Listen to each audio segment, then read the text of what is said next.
Hi, guys. I'm going to paint some minis now. I can't find. Let me find. There we go. I need to open up the other thing as well so I can see the live chat. But instead, I'm just regular live. There we go. Boom. All right. This is impromptu, so I'm just gonna go. Hey, hi, you're sexy. Okay.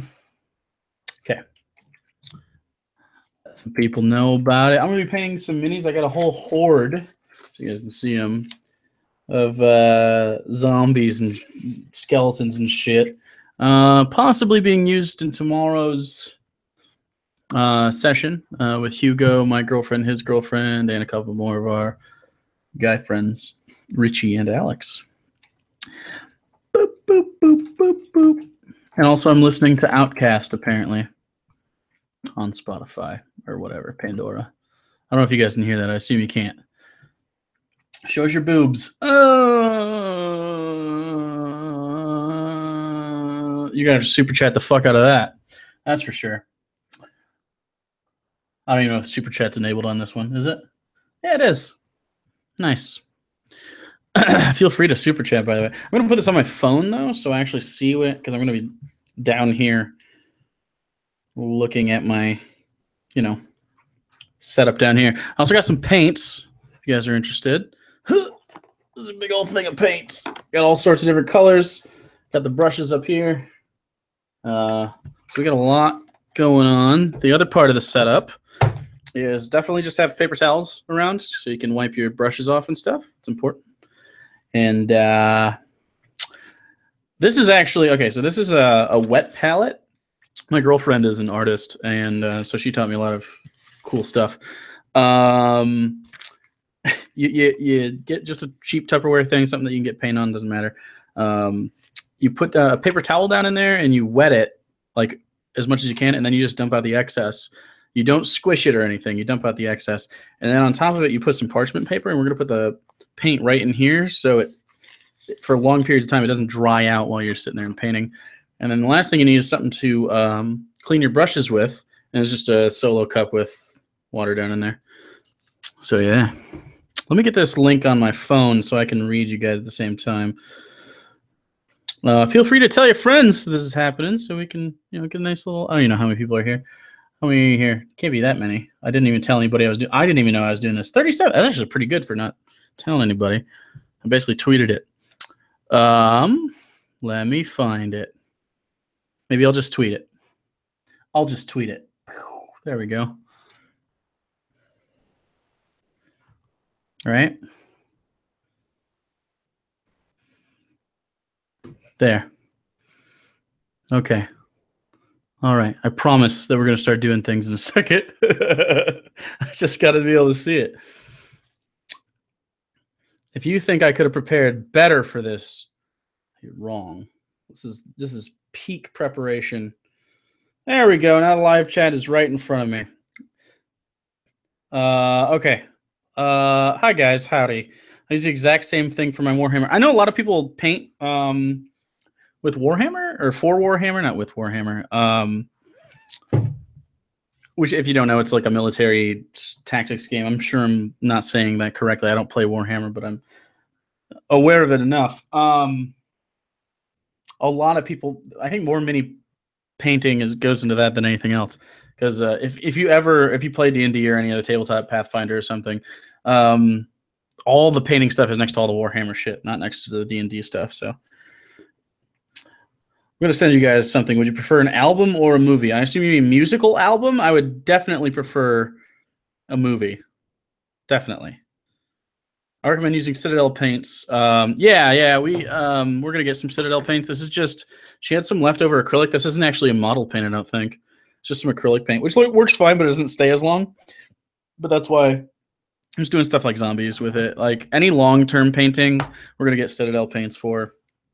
It makes a lot more sense. So the lighting in here is okay. Usually you want really good lighting. That's another thing about your setup that you want. It's really good lighting. And obviously I have studio lights in here. I'm kind of blocking it with that so it doesn't blow you guys out. But usually I like a lamp sort of just right here, but that'll make your picture really shit. So I'm not even going to do that. Do blackface. I could do blackface. I have just enough black paint, probably for a nice, good blackface. But I think we're going to avoid that, actually. What up? What up, Dom? Dommy Wammy? You guys don't know who Dom is, but I do. Don't worry about it. Okay, so I think we're going to save this guy for later, but he's pretty cool. I should focus on him pretty well if I had my face behind it. You can't really tell. It's like a giant, but his guts are hanging out. He's really detailed, but this isn't really focusing because it's shit. But I think he's a giant, or he's an ogre or something. Big though. He's a zombie. But we also have just some like various skeletons. I actually have one that Hugo did. Is this it? No. Where did Hugo do that one? Was it this one? I might have left it downstairs or something.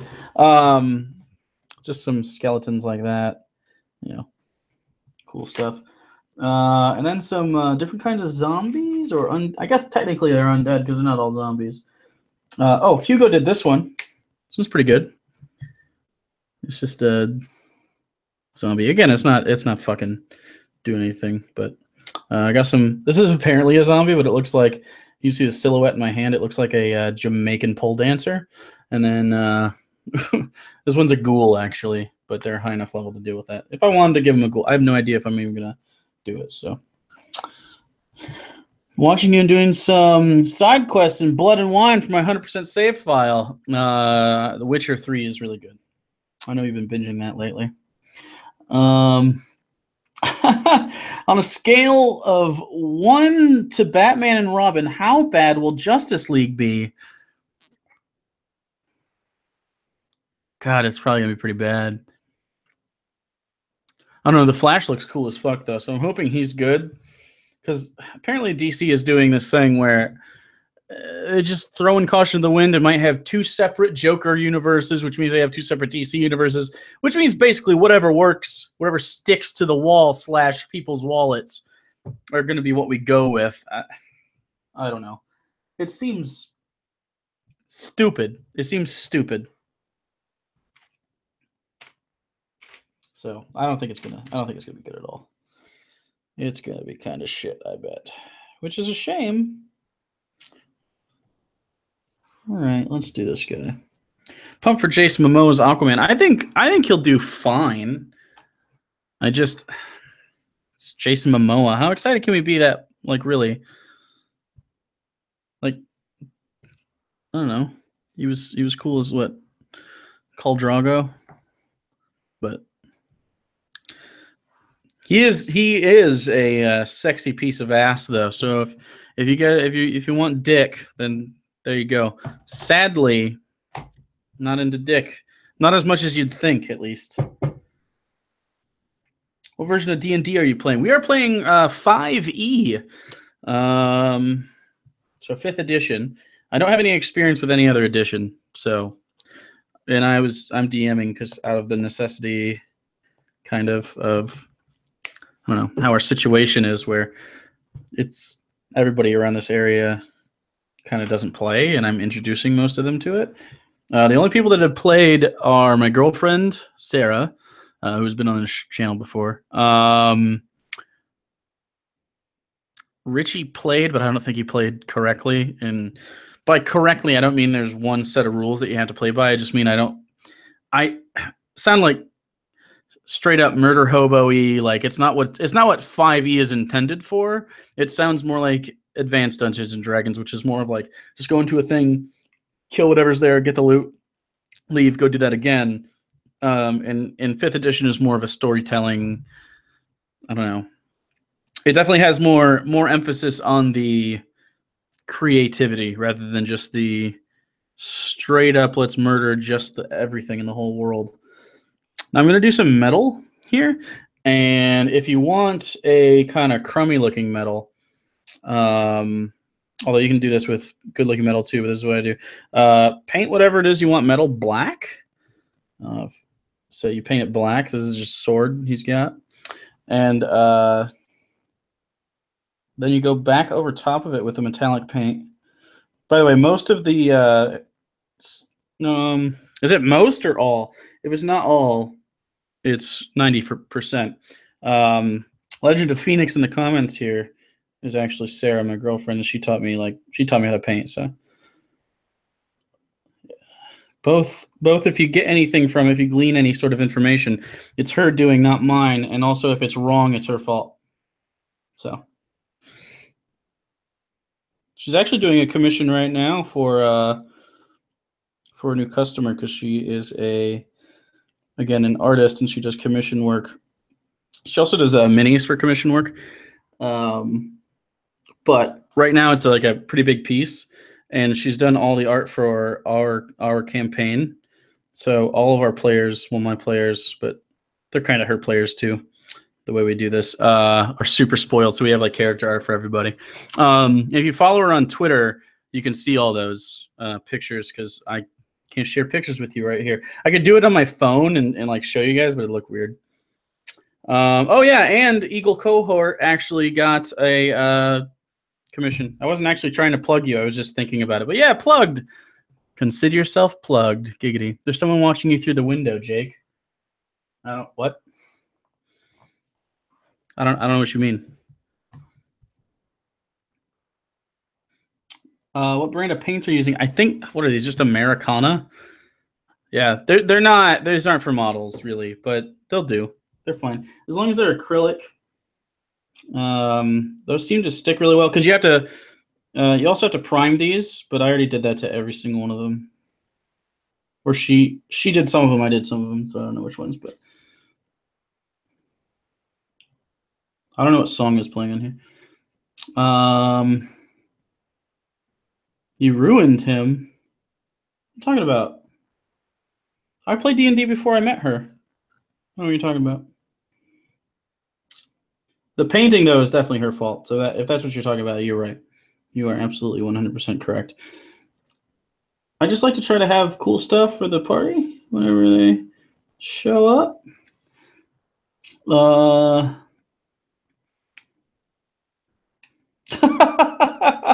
There's not always someone stalking me that I'm aware of. I think probably of the people I know of on YouTube that I have like a personal relationship with, or on some level, as far as like either they're actually my friends in real life or I just know them professionally, I think we have the least stalky fans. Teonos with the $1.67 super chat. Thank you. I don't know what it's for, but I appreciate you. Why 167? I wonder if that's like, when I get amounts like that, if that's like the last amount of money someone has in their wallet and they just gave it to me, and I sort of make fun of them and they're just sitting there weeping, regretting their decision. I hope that's not the case.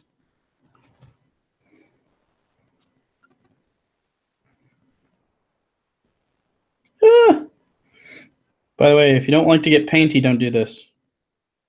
Doesn't always, it's not super awful, but like you can see my fingers just get it on there. You're not a celeb until you have a stalker. Then I am happy not being a celebrity. Apparently I have groupies, but I don't notice. Sarah notices, though. So if you're a groupie, watch out. She'll fucking get you, dude. She'll attack. You picked that underage boy up from the truck stop and made him play fantasy football for sport. Don't talk about yourself like that. It wasn't a truck stop. Then who got the other 33 cents? That's a good question, Dater. That's a good-ass question. I think we should probably delve into this a little bit and find out really what's going on with that $1.67. There's a story somewhere in there that we're not to the bottom of it. No one has noticed us in public, or at least there was a girl at Home Depot that definitely recognized me, but I played it like I wasn't who I was. She didn't use the words Bible Reloaded. She just goes, "God, you're so familiar. Where do I know you from?" And of course, I was wearing glasses. I have these glasses over here. I was wearing those, and I was in Home Depot, and I was probably really slumming it that day because I was working outside. And I'm pretty sure she knew me from here because Hugo had mentioned a girl at Home Depot recognizing him. And what are the odds that it was a different person, right? You have really nice toilet paper, by the way. You're right. I wouldn't shit on anything that wasn't, you know, up to snuff, if you will. It's you spend a lot of your time in your life wiping your ass, and I don't think it needs to be any more difficult than it already is. Like we use paper to wipe shit off of our assholes. It's not the most fucking, I don't know, you don't have the most dignified position at that point in your life. So I think get the best. Make it feel like a t-shirt. Cottonelle is not good. Thanos with $1.43. Okay, if we make fun of them enough, we can milk them for cents over time. So keep it up, guys. We're peer pressuring Thanos to give me fractional amounts of dollars. I appreciate that. Anyway, it's not Cottonelle. It is the strong red one. What is that Cottonelle now? The one with the bear. Is that the bear? Not Snuggles. Maybe I don't know my toilet paper like I thought I did. What the fuck is that called? Bitcoins. Other what? Give some pennies. It doesn't. You can't give less than $1. And it's not because I'm greedy. It's because Super Chat doesn't let you not. I'm pretty sure it's because YouTube takes a cut of that. So. Dun, dun, dun, dun. Dude, I'm putting way too much work into this skeleton. Cool. All right.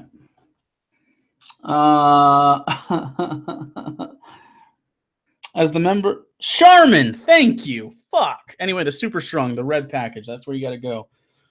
Because you never know how furiously you have to wipe, and you don't want it to be a situation where your finger pokes through and you test the temperature of your own butthole. That's the worst. You should never, ever, ever have to endure the inside of your own butthole unless you choose to do so.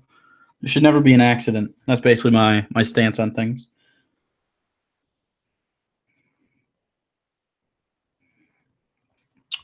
The ridges. No, not the ridges. They tear apart.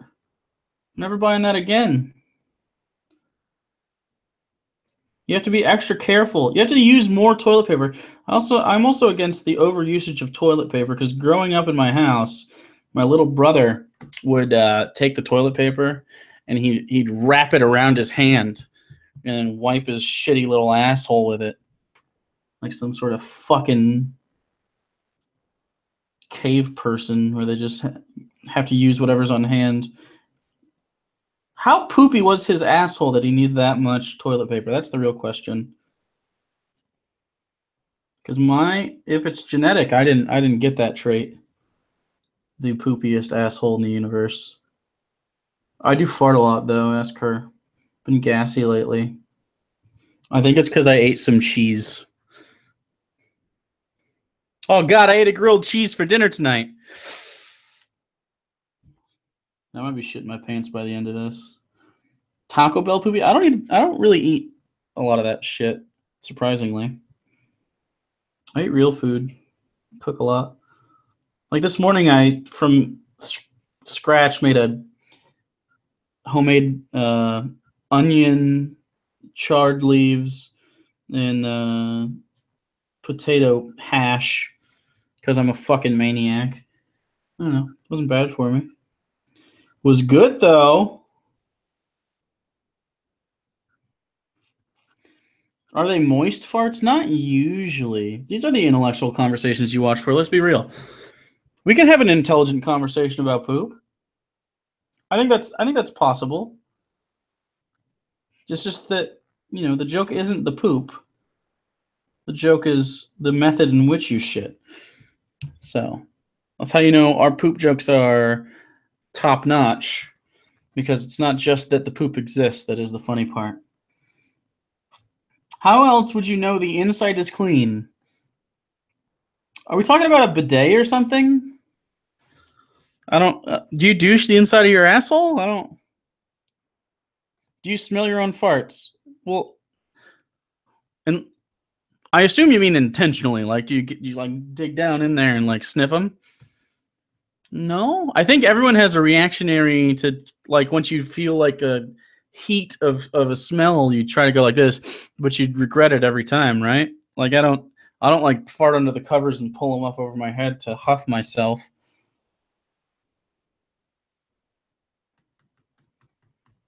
Do you sit down or stand up while you wipe? Here, okay. This is a conversation we have to have. This is absolutely a conversation we have to have. Because I know people that stand up, and it doesn't make sense to me.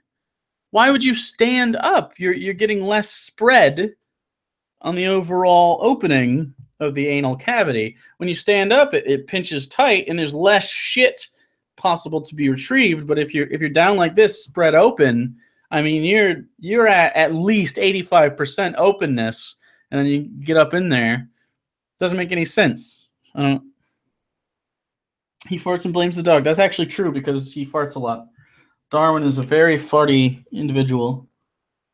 Darwin is my dog, by the way. People stand up. Yeah, people stand. I know people stand. People sit down. Oh, fuck you. Fuck you.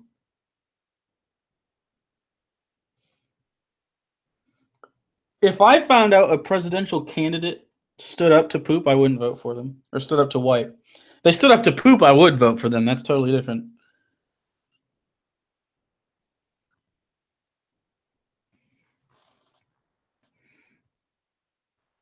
I demand to know the length and consistency of every movement this week. Don't ask me for shit pictures because I will give them to you. You don't want this. You don't want this responsibility. Would you huff Gen Chem from... I don't know what that is. I don't know what Gen Chem is. Am I not in on the meme? What's it? What is that? Explain this to me. The images Jake encourages me to picture. ... You're right.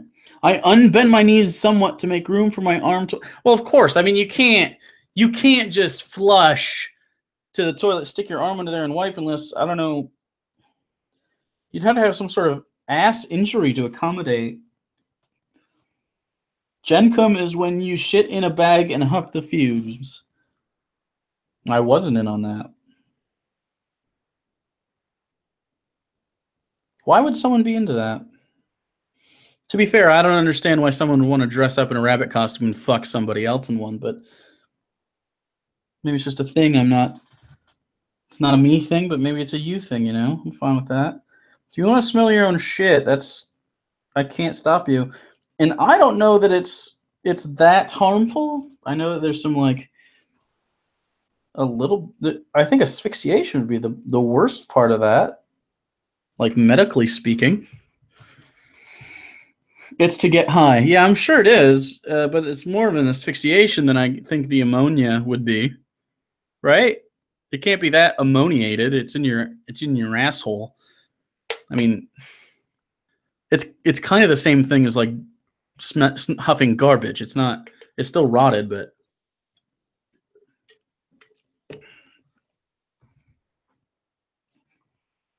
What if you huffed your own shit while getting fucked in the bunny suit?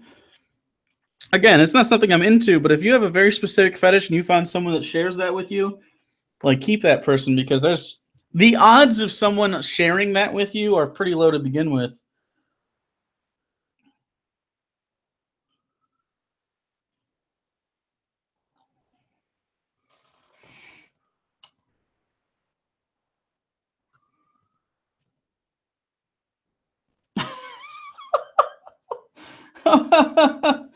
I have never huffed a chemical on purpose in my life.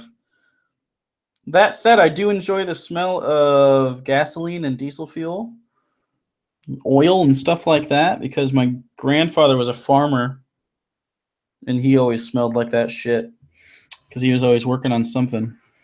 Always working on something.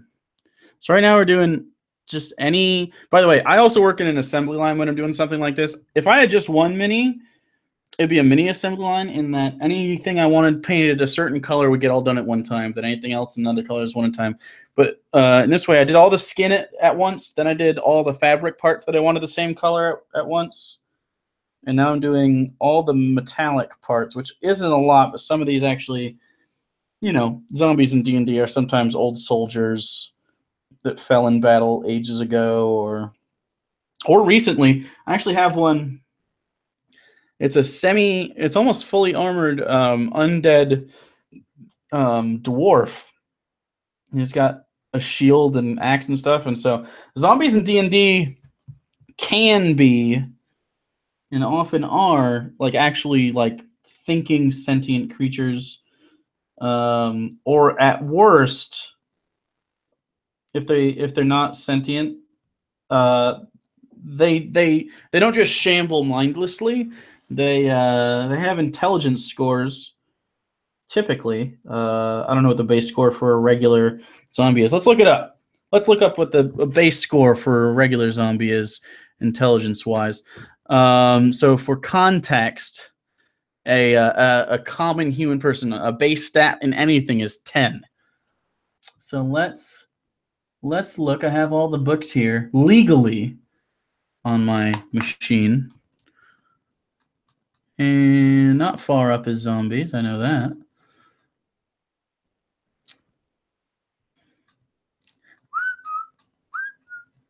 I assume you guys can't hear any music. Otherwise, this is copyrighted as fuck.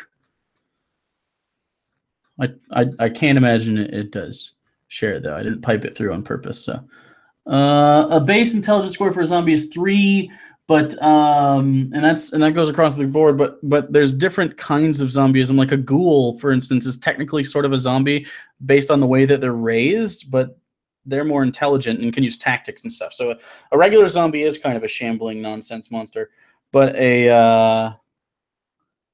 something like, I don't know, like that undead guy. Also, there's wraiths and all sorts of different kinds of shit. And if you're the DM, you can just make it whatever the fuck you want. Intelligent zombies? Screw it. Now they're intelligent. That was easy. Just raise their scores, you know, to reflect that. Although sometimes some things affect stuff with actual intelligences. So,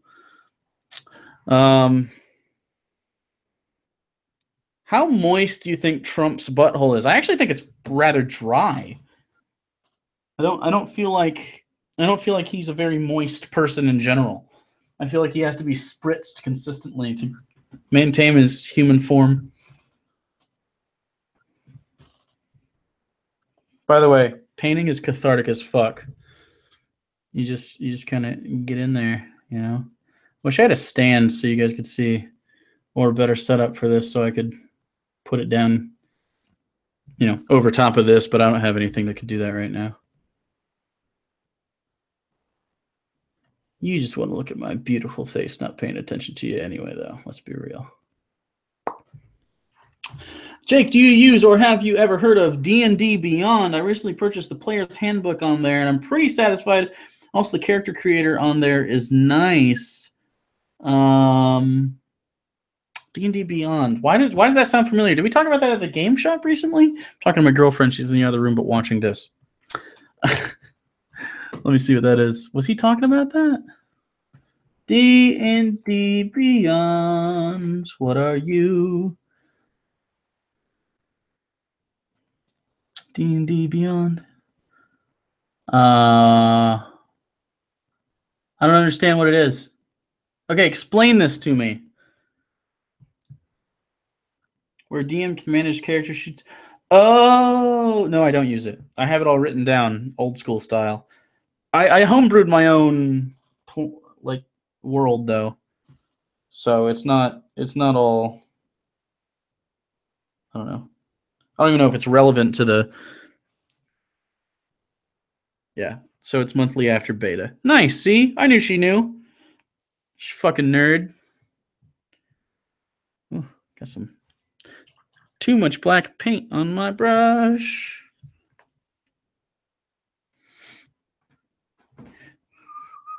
You signed up for early access. Of course you did.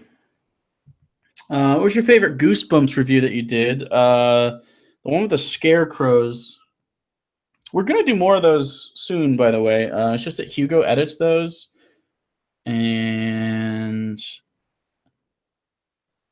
it's not easy to always have a project going, I guess is the best way to say. We're actually busy a lot, although I'm sure I could make better use of my time from here, every once in a while. But we record like every day, and that it's just taxing to kind of turn it on all the time, to kind of be, oh look, I'm entertaining, even though that's a stretch of the definition of the word to describe us. There we go. I did it. I did it, guys. I did a little pickaxe thing. The one not DMCA'd into oblivion. Yeah, they turns out that they're not super happy about those existing. But I don't know. Were they really making that much money on Goosebumps related? I don't know, merchandise and stuff.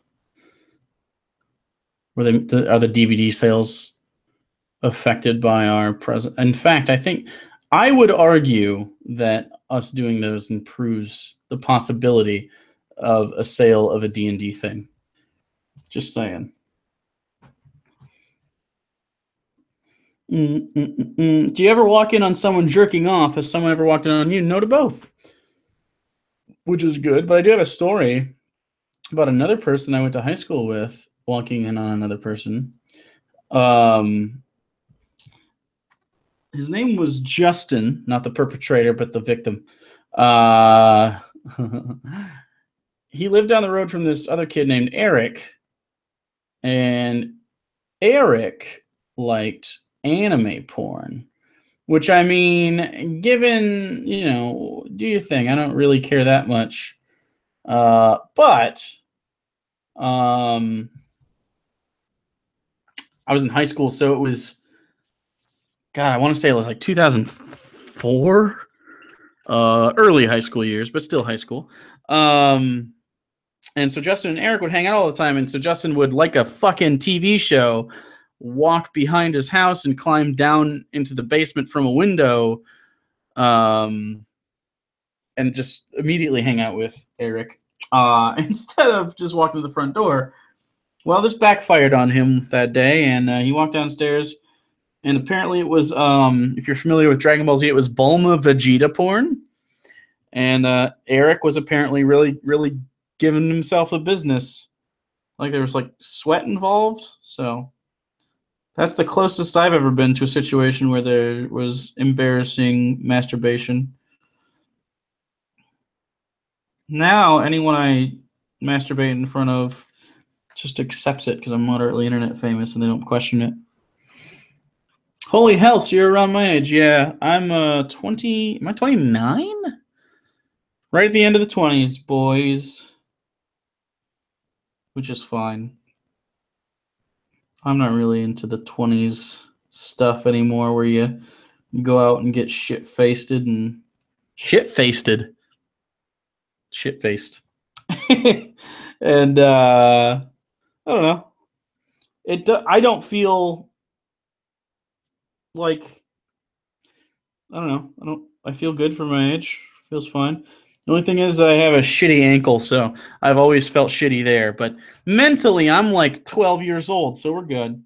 We're good for the long haul, I think age is only really a big deal as far as like how it should affect your day-to-day life.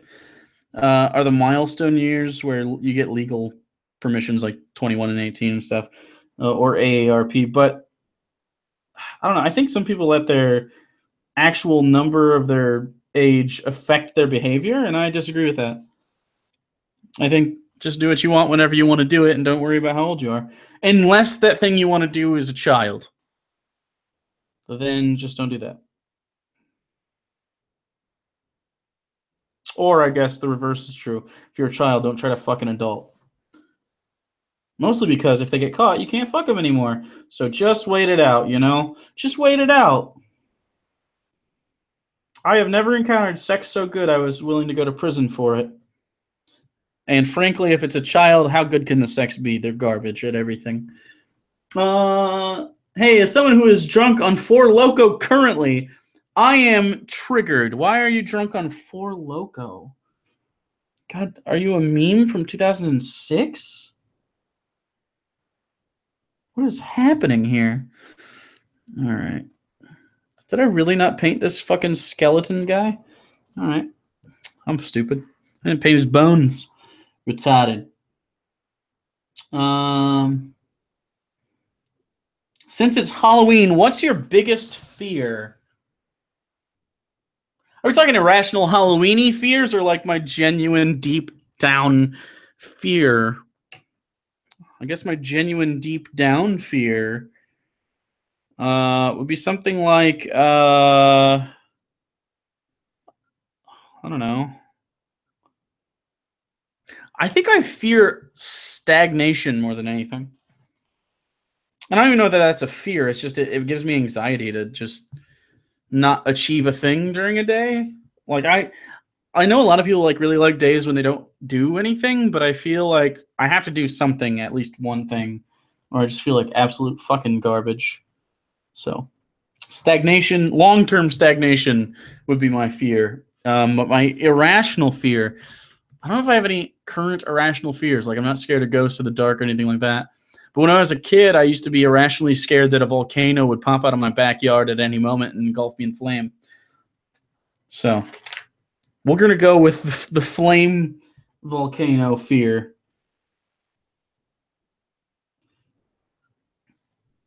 I fear the ocean.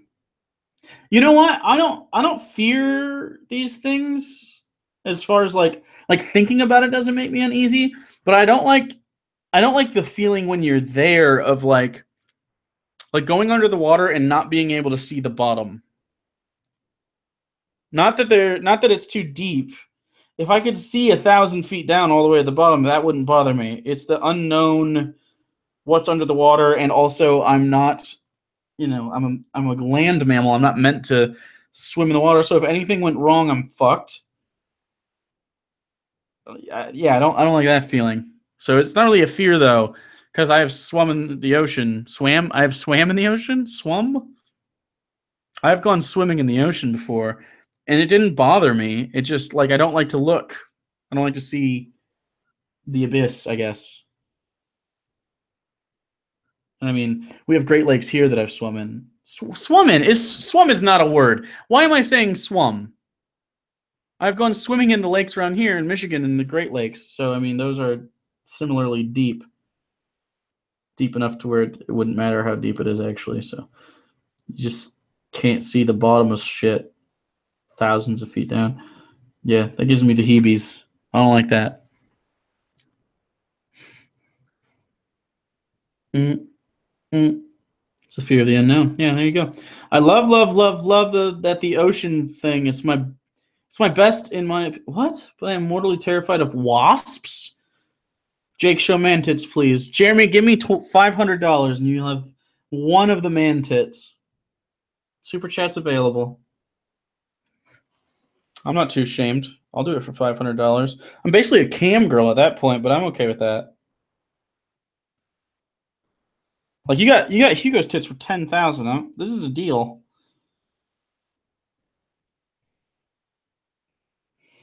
I'm exactly 10% as expensive as Hugo. So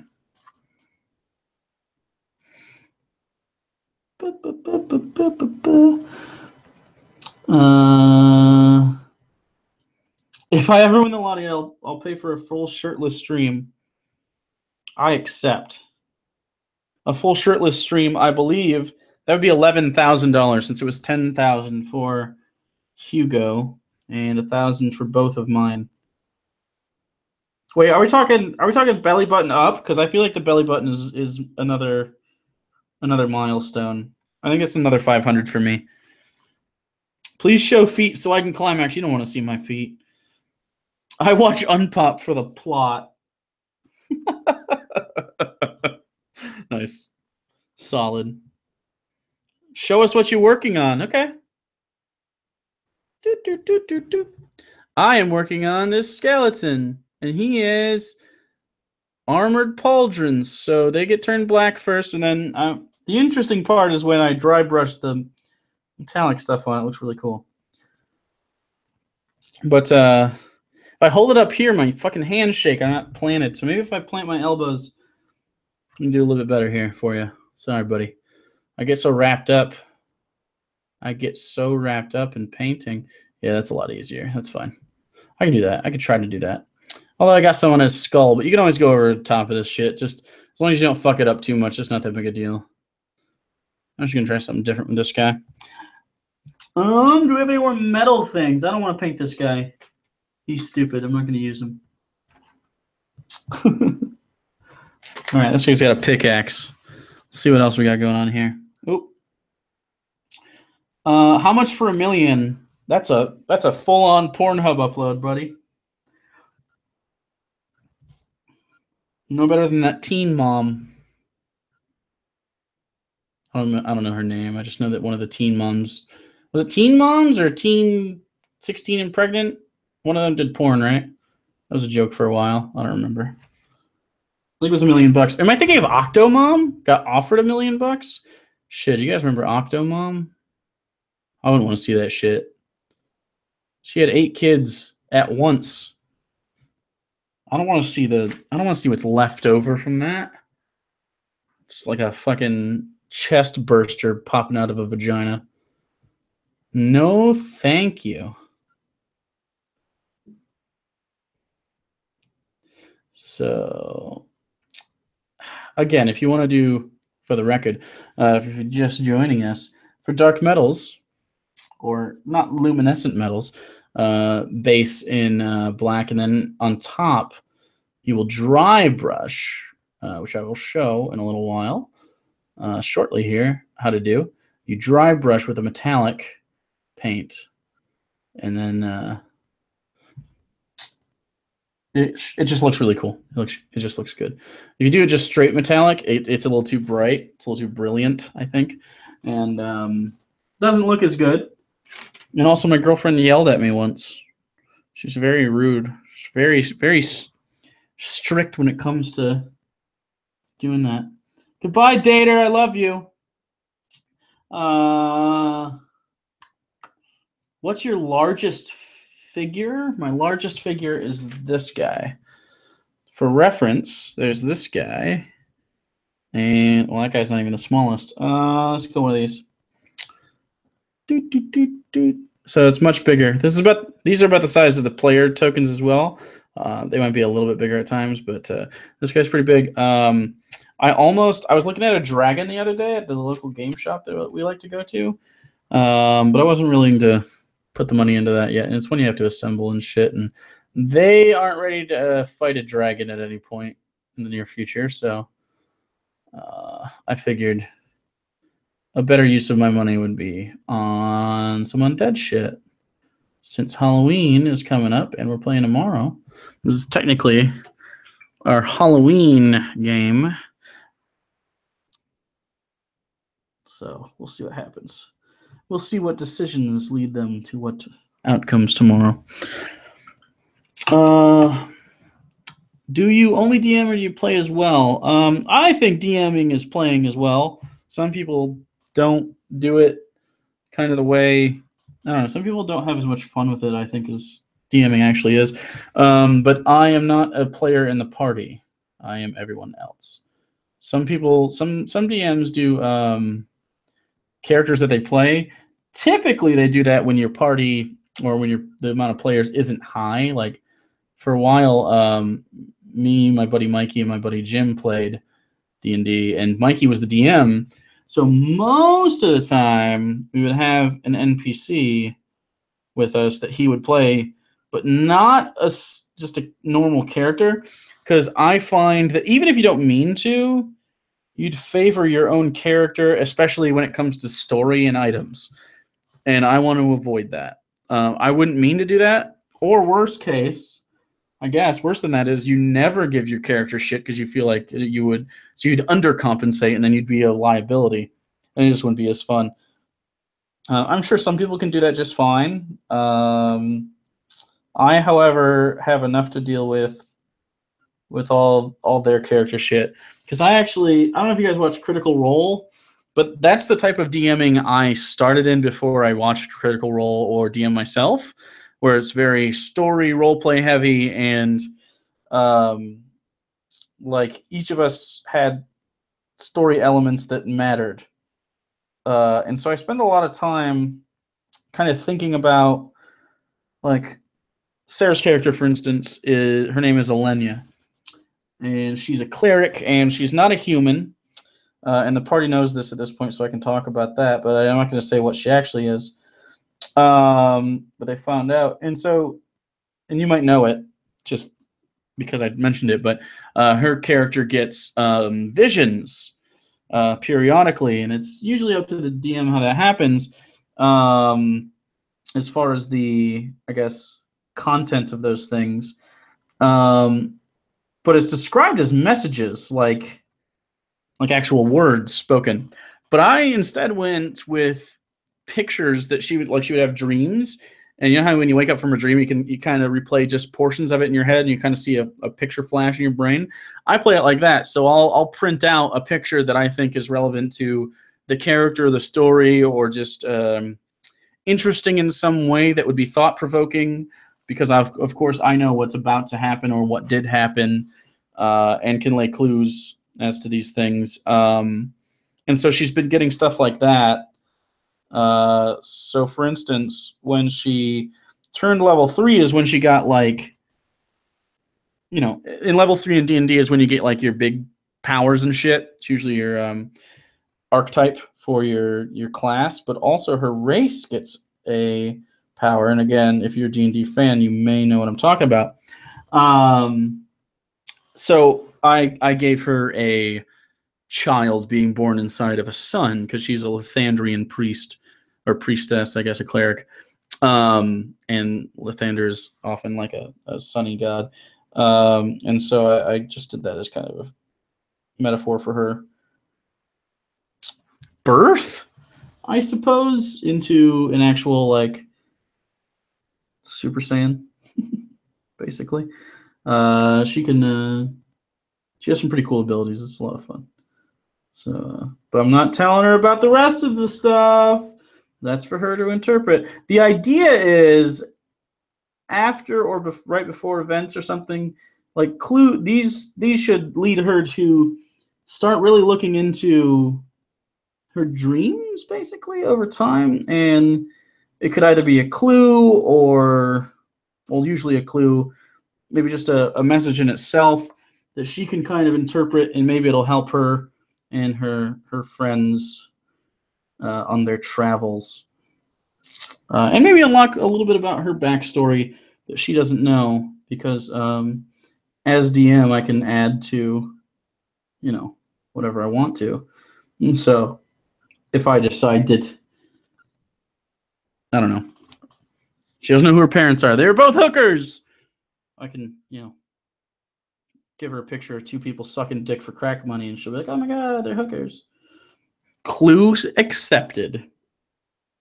Holy shit, D&D seems complicated. Luis Cortez, I'm glad you said that, because it is not complicated. That's just the work I want to put into it.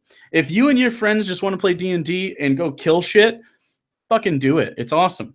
You can literally play with... You don't even have to play with dice if you don't want to. I mean, officially in the rules you have to. But you can play with 1d20 if you want, between however many people you invite. You can play a stripped down version of D&D with you and your friends, where you each pick pre-existing characters. You can find them online easily. You don't have to buy anything for that. You don't have to play with pieces. You can play with like push pins in a cork board or coins, or you can all play it all in your head. You don't even need to know the rules, really. You can kind of play fast and loose. And you can have you and your friends explore a dungeon that you created, or you can find them online and run a module together. I mean, it's really, really not hard. D&D is both as hard, as interesting, and as fun as you make it. It's always up to you. Like, if you're not having fun playing D&D, it's probably your fault. Or you have a shitty DM, or you have shitty friends as far as your player characters are concerned. But I would invite anybody that I wouldn't think would have a bad time, or I would think that would have a bad time, because there's a certain level of, you need to be open to the idea that you're going to be uncomfortable with role playing in your character's voice for sometimes. You may not know what to do in a situation, and a lot of people don't like that feeling. But I like being curious. I like kind of this unknown quantity of what does happen if I open that door, or what would happen if I use this spell in this certain situation. And if you have a good DM, if you're a player and you're asking these questions to yourself, and you're like, hey, can I shoot this fireball spell, which is actually a kind of high level spell for this example, but just assume they did it. Can I shoot this fireball at this door to try to open it? Yes, absolutely try. Some DMs try to tell their players they can't do certain shit, and I only do that when they're clearly like, it's just a, I don't know, unwinnable situation. Or I try to hint at them, like, we have a character, it's actually Hugo's girlfriend, she plays a rogue, and the rogue is very not tactic driven, very emotional driven. So she'll kind of run into a situation and try to kill things.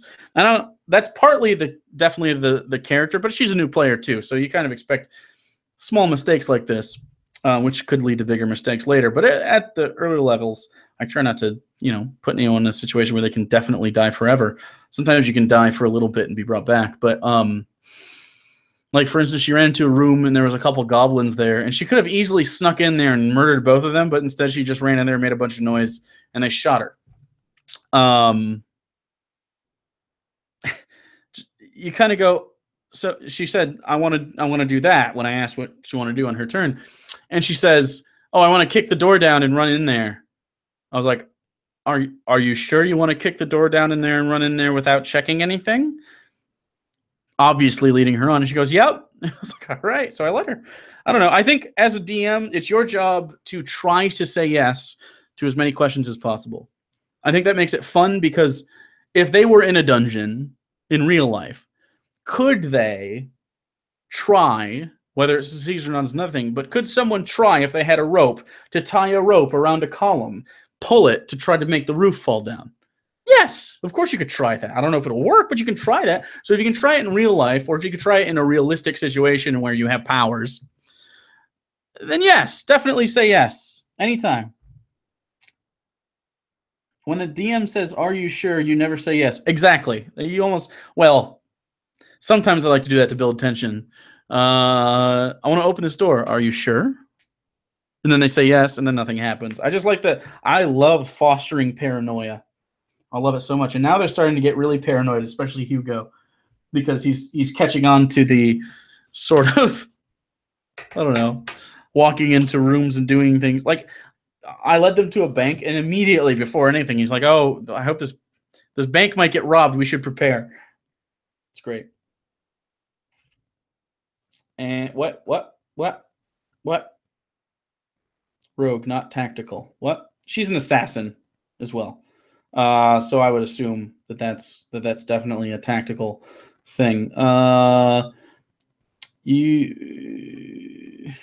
You're underestimating the orthodoxy of some old school DMs. No, I'm not. Old school DMs, usually, because old Dungeons and Dragons like AD&D and 3.5 and stuff were typically more tactical war games on a small level, if that makes sense. A lot of them play.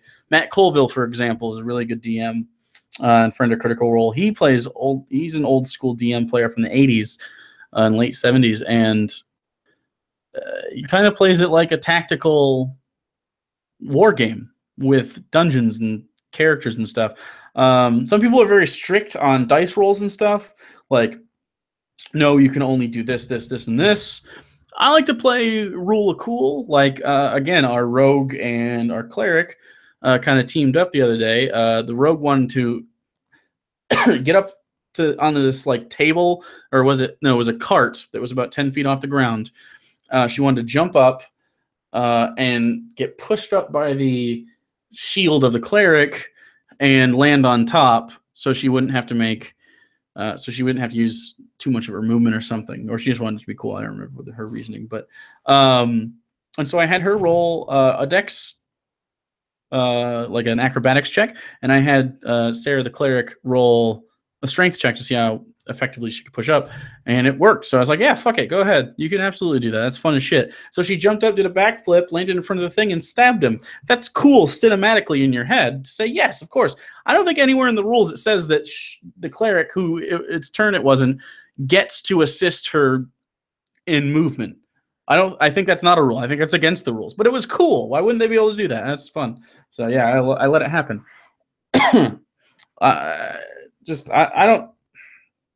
I Captain America'd her onto a guy's face. Yes, she did.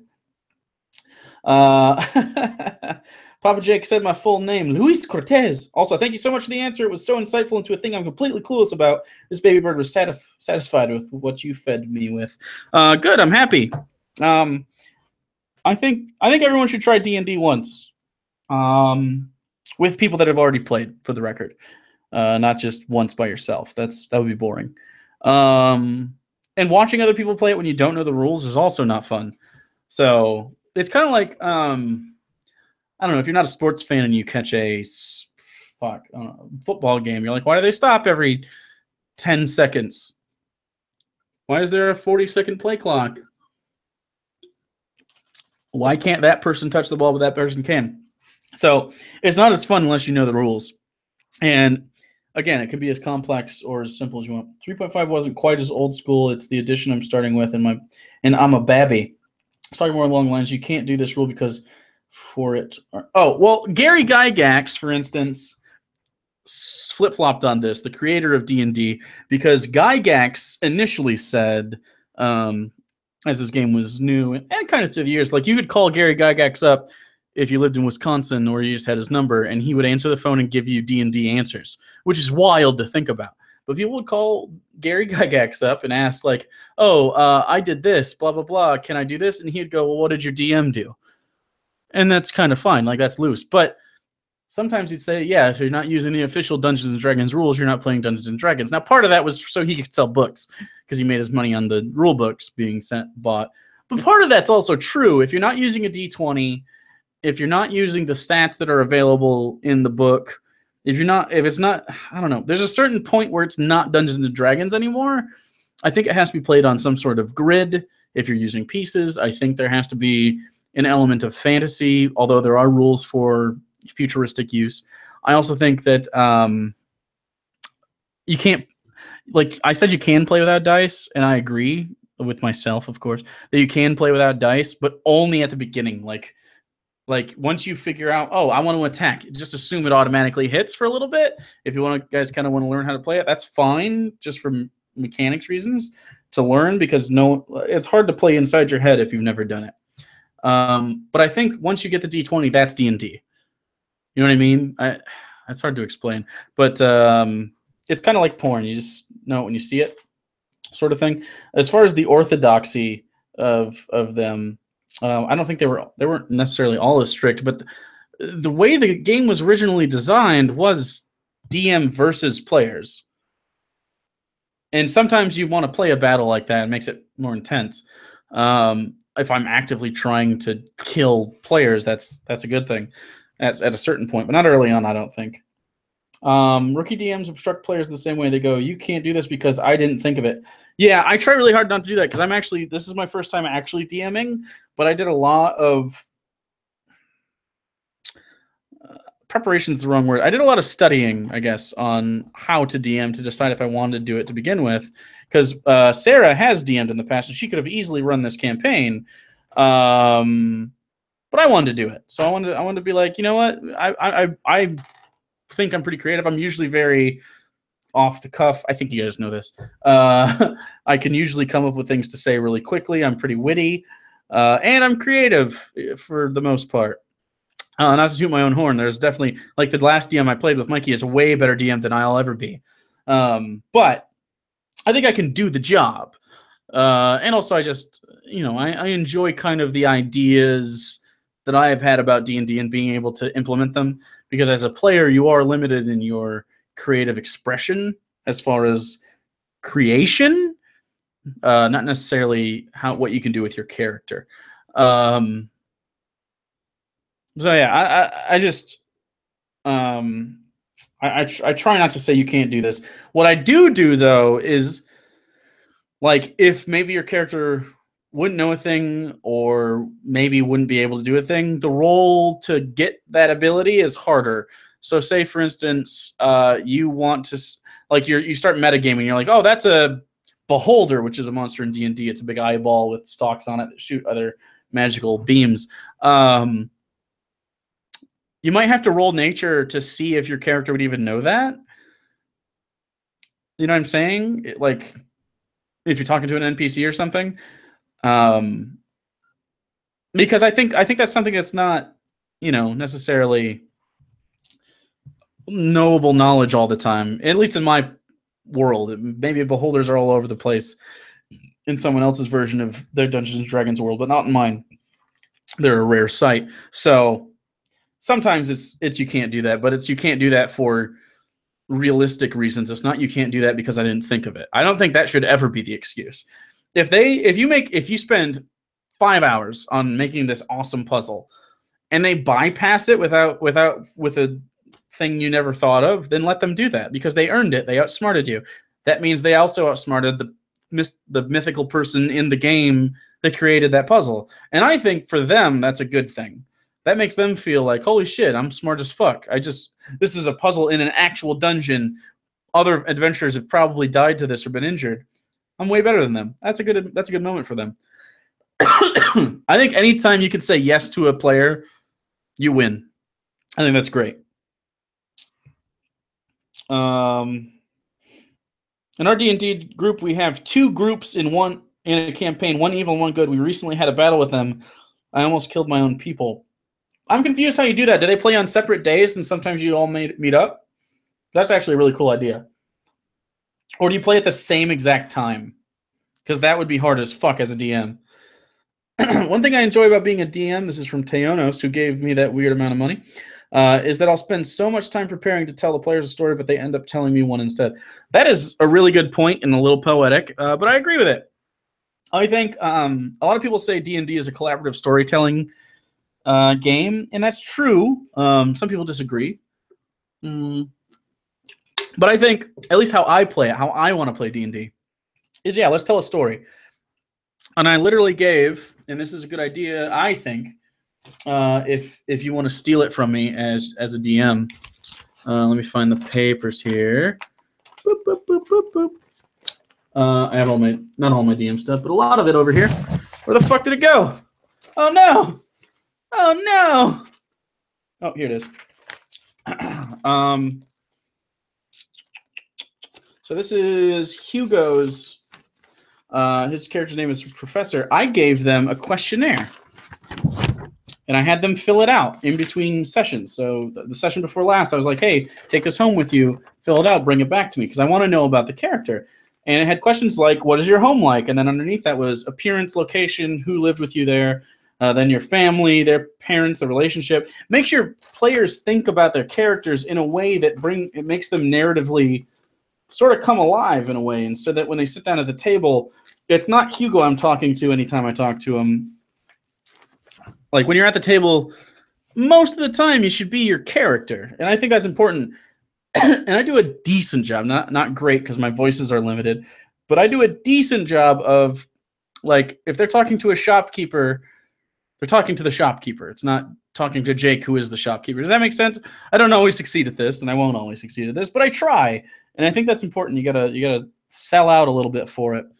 And they come up with shit I would never have thought of. Like, they could easily have just not taken any cues from anything else and just straight ahead gone to the next objective and then done the thing and then decided where to go and then an objective. But they don't. They tell the story together, and that's cool as shit. Like Hugo, now it's canon, he checks bathrooms that are suspicious. And one time it would have worked out for him, and I didn't plan it. It just ended up, he checked out like 3 bathrooms in a row and then didn't check this one bathroom enough. And he ended up, they fell in a vat of shit. So it was funny. Jake, say "oh no" in the voice of the gay guy from Family Guy. Oh no! I don't know how to do it. I always say it. Courtesy of my uncle, has been playing literally since 1E came out, who taught me everything. You're not telling your story, you're telling theirs. I agree. I think that's probably why you have a little bit of a bias towards old school DMs, by the way. I agree. It's their story. Their story takes place in my world, but my world is changed by their story. So I have certain events on a calendar that happen with or without them. Like the world is living around them. So characters are in different spots, not every time. But they are in specific spots at specific times, doing specific things. And if the characters happen to be there, they can theoretically intervene. Now, I could always pretend like that character, say a guy was going to assassinate a king. I don't have any kings in my campaign, at least where they're at. Someone was going to assassinate a king. They could easily walk into the house where I have that assassin hiding without knowing that they're there, without knowing that the assassin is there. And I could easily, while they do that, make a secondary plan where, oh, just I'll move that house and put a different house in that space in my head, because they don't know it wasn't there before. I literally just told them that house existed. It could be any house. But where's the fun in that? What if they stumbled into a room where an assassin was plotting to kill the king, and he was just like, oh, fuck, there's what? That would be interesting. I think that's way more interesting than me keeping my plans and not adapting around them. I try to play it as realistically as possible. It's not always going to work. Sometimes you have to change some parameter to make something better, but I don't think that's the case. Like, there's this really cool moment where I had a boss guy. He was about a little bit smaller than this guy. He's a bugbear with a big old club. A bugbear is basically like a big orange hairy bear orc. But I gave him a magic club because it was interesting. So anytime he hit anybody, it pushes them 10 feet, and it was on top of this tower. So I was trying to push them off. But I knew that Sarah had she had reached level 3, so she gets flight, and she gets the option to use flight at a certain point. And she thought it would be cool if she could kind of spring on the characters, because she made an addition to her mini. So she custom makes minis, again, if you're interested. She bored a hole in the back of it, put a magnet, covered it up with green stuff. Green stuff is like molding epoxy. And it covered it up and just made it look like her hair. And then she made a golden set of wings that she could clip on the back anytime this happens. And she did. And the other players were like, holy shit, what's going on? It was a really cool moment. And they were all playing it in their head. I mean, sure, these minis are kind of cool. But like the movie that plays in your head when these moments happen, that's the cool part. And she did a really good job of that. So I actually did hit her. I didn't fudge the roll. I did hit her.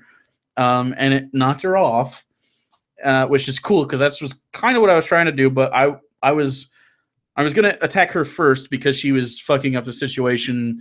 There was basically 2 people were hanging off an edge, and she was going to save them.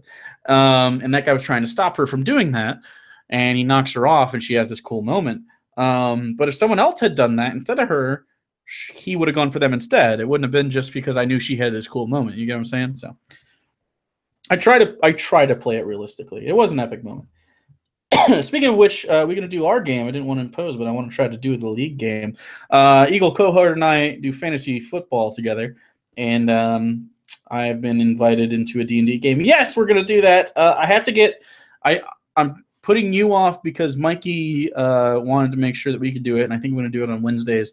But I don't want to spend too much time, so I want to schedule it so, I don't ignore everyone in my life or my work. But yes, I do intend to do that. Where the painting at? Got them right here, boyo. So I got skeleton,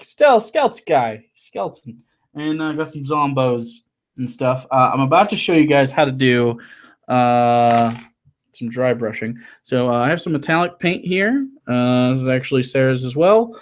I think all these. I don't think I bought any of these. We're gonna use this.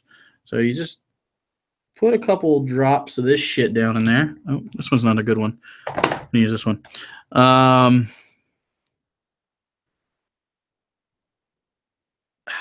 we go. A little bit of that. And then you get a nice dry brush. You make sure there's no other paint on it or anything. It's not. So let's see. Let's do this guy. So there's a skeleton. I don't know if it's gonna focus on it, but he's got a black sword here because I base it in black because it's an old rusty sword. So we're gonna dip our brush into the metallic. So there's a little metallic paint on the end there, and just wipe the shit out of it on your paper towel. Just like get it basically so there's not much left on it. I don't know if you can even tell. There's just a little bit of gray. And then brush over top of it. This is called a dry brush. And then if you ever need it, just dip back into the stuff that's on your paper towel. Because a little bit of this silver shit goes a long way.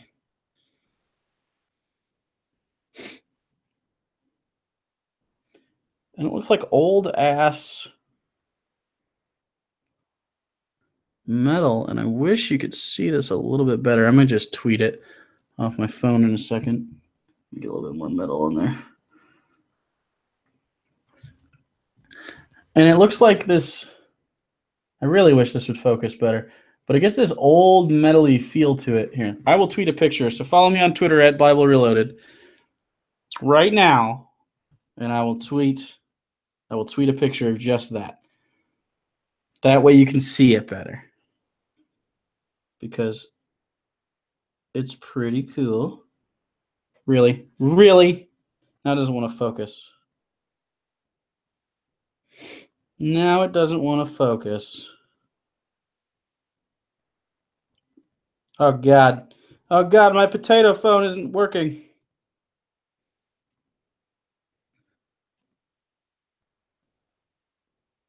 Okay. All right. Let's try this again. Let's try it real hard. Try it real good. Good and hard.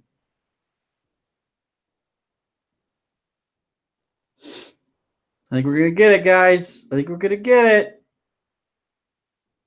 Wow, I need a new phone. Fuck this. Okay, that is literally the best I can do right now. Fuck it. For the live streamers. For the liver stream. The liver stream? Well, we can't always be on game, on point. I didn't realize how much I needed Jake art tutorials until this moment. Thanks, buddy. Appreciate you. Feel free to super chat. Love you. This looks way better in person, but you can also do a pretty cool thing where, if you want to, you can add a little red to a little black or something, and you can get a little bit of a rusty thing, maybe a little orange too, a little red. I did this with another dry brush before, and got a pretty cool. Actually, let's do that. It was red and black, so we'll do red, orange, black just for now. Just a little bit of black goes a long way, by the way. And so we're gonna mix those colors right there with a brush. I might need a little bit more of these two colors because, again, black kind of fucks you up. But conceivably, we could get a nice dry brush of this shit brush it on like the front edge of that weapon. Oh, this will do, I think. It's a goopy little black, sort of rusty old blood look. I mean, see the color on that very well. It doesn't really show up. It looks more gray right there, but it does have notes of like red and orange in it. And you get this sort of rusty, bloody, I don't know, on the edge of it, and it can look like it's been used. And if you are a mega nerd like me, and you want to give your players a really cool experience, having stuff like that when they come up and look at the mini when you put it on the battle table, it's a cool moment because then they think, first of all, they have a physical 3D visual representation of the thing they're fighting, so it helps the theater of the mind stuff happen. But also, it's just neat. It makes it feel, I don't know, like more of an experience, I think, than just having any mini there. So we're going to try this. This should give a pretty cool, so he would cut with that side. Oh, yeah. Yeah, that worked pretty well, actually. So now, you're not going to be able to tell this on a camera or anything, but if you were up close, you can see that it has some sort of like dried, brown, rusty thing going on, and it would make it look like a patina almost, like it was in the ground with this skeleton. I think that's cool. Now, I'm not going to do that to all of them because, again, they're just skeletons. They're just like horde monsters. You don't throw skeletons at anyone at one at a time, even level 1. So they're basically just getting there to get the shit kicked out of them, but they're cool. Making me want to do an actual tutorial now. You should, because you're very good at art. Maybe you can actually get this schmuck some views. Ouch! I'm not really here for views. I just thought it was fun. Kill me with your fucking brutal honesty, though. Is there anyone that you really hate, like someone you would huck a brick at if you saw them walking down a lonely road? Thank you for your question, artistic screeching. Anyone that I truly hate now in my life? I don't think so. Hating takes a lot of energy. There's no one that I think about so often that I must hate them. Like, I don't have any exes that I hate. I have exes that I just like and want to spend time with, but I think we all do. I don't talk to my dad that I wouldn't throw a brick at him. I'm trying to think of someone that I would actually physically harm out of frustration of their existence. Oh God, my paper fell. It's my flow chart for my D&D sesh tomorrow. At one point, shit, this is like my high school girlfriend. Her mom was a crazy bitch, and my girlfriend at the time needed fillings and stuff like in her teeth, but they were really poor. But neither of us are 18, but needed to go to the emergency room for painkillers. That was what was prescribed after the filling. And I can't do that because I'm not an adult, right, at the time. And I certainly wasn't her legal guardian. And her mom refused to go with her to the emergency room. And so I had to go down to the emergency room with my girlfriend at the time. And like, we had to beg them to like let it happen. And then so they had to like call her mom up and get phone confirmation. It was a big pain in the ass. We eventually got it, but she was like yelling at me, like the mom was yelling at me, and I blew up and I lost my mind. And I remember like screaming in her face, like it's your daughter, you should fucking help her. She was in so much pain that she was like gasping for air in between crying. So yeah, that's the one person that I always think of when people ask me if I hate people, but I wouldn't do it now, but I would have. Absolutely. Actually, tell you what, perhaps we could work something out. I just scored some nice bourbon. I'm thinking we could work out a mutual agreement. What are we working out? What's the mutual agreement? Jake, Google U Realms. Trust me, it is amazing. It's a live stream D&D campaigns, but is built in a show-like manner. Don't tell anyone outside this stream, and don't tell anyone I told you. Nice. I assume that's a plug for someone. I don't know, though. What paints are you using, Jake? My man, I wasn't here at the beginning. These are actually just acrylic paints. These are Americana brand. Once these run out, we're getting Citadel, though, because they're the good ones. But we have so many of these, you might as well use them, right? Jake, are you getting Xanathar's Guide to Everything? Yes, I have it pre-ordered. It's coming in November. I think it's the 27th. I could be wrong. Maybe I'm thinking of the this month. The 27th was when Stranger Things and Mario Odyssey came out, which I have both. Yeah, I have it pre-ordered, and all the new races and stuff are coming. Or not really new races. Do they have new races, or are they just more race options? One or the other. But they definitely have class options, which are cool.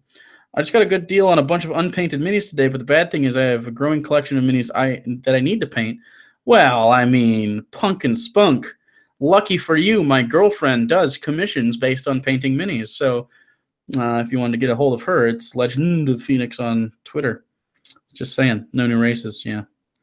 Vallejo paints make better colors than Citadel. I find Citadel's white and pink dry out. You know what? Actually, I have noticed the white does dry out. We were looking at that the other day, and I think she mentioned it. There was another brand, and I can't remember it, of paints that we wanted to try. Was it Army Painter? I can't remember. Was it Reaper Paints? Okay, yeah. At Legend of Phoenix, no second E. She actually, I genuinely am telling you that she will do minis. And if you want me to do one of the minis because you're a fan of the show, I will definitely do that as part of her commission if you request it. It will be worse than what she does. She's amazing. She does like custom basing and stuff. So it's like a player character stuff. She does such a good job. She molds new custom pieces on. She takes other models and like snaps them together. She literally just bored a hole in one of my other minis and added a different weapon yesterday, like just on a whim. She just did it. Stupid. I can't do that kind of shit. Have you ever seen Harmon Quest? Yes, I have. Dan Harmon plays D&D with comedians and it's animated in the Ricky Gervais style show. Yeah, I have seen it. I haven't seen it all, but I really liked it. I actually saw that before I saw Critical Role and before I even played it. Before I played D&D, ever. Was it before or right after? It's only my second year playing D&D, but I've been playing a lot of it. Just been kind of all in on the concept. It's just so cool. Play 40K someday. You'll be kit bashing minis in no time. 40K is, yeah, something I probably won't ever do. Do you ever do any non-figurine painting? Also, are you still looking for art to put up behind you guys? I was thinking of sending you something. I don't do any non-figurine painting. I'm not a good painter in general. Again, that's Sarah. Right now, she's actually, this is a mini plug. Shamelessly, fuck it. She does take commissions. She's doing a pretty big commission right now for somebody that's, if you're aware of D&D, Curse of Strahd style module thing, and she's doing a big set piece, actual like drawing, a digital drawing, and it comes in really high resolution, so you can print out really big. And she's doing a really big one, so that's going to take her some time. But any painting that gets happened in this house is by her.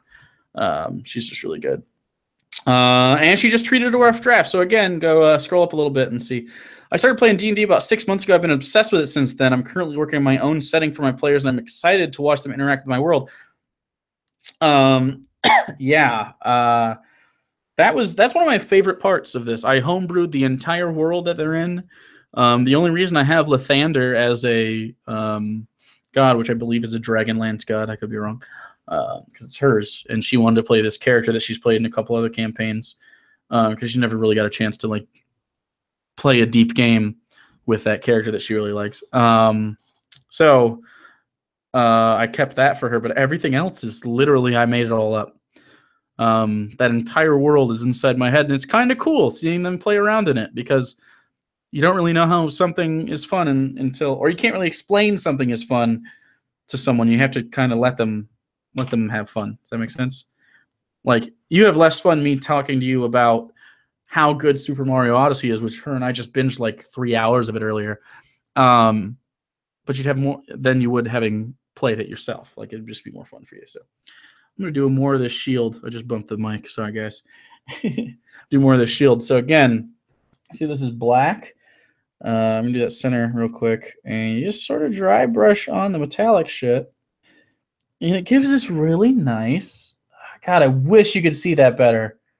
Oh, come on. Just we're going to hold it here for a second to see if it focuses so you can actually see.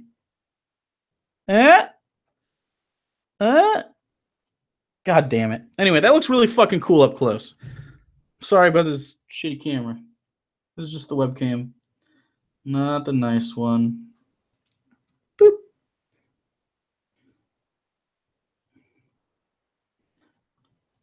Oh God. Oh God.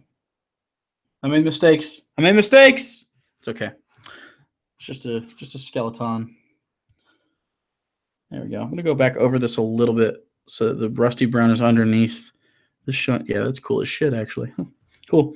Let me finish this guy up because I want to show you guys something else.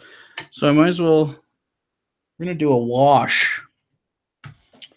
By the way, I'm kind of not looking at this as much as I ought to, but if you absolutely want to make sure, Super Chat is the best way for me to make sure that I get your questions. So I'm sorry if I skip you, but that way I'll definitely see it. Jake, how did you find such an awesome girlfriend? I don't know.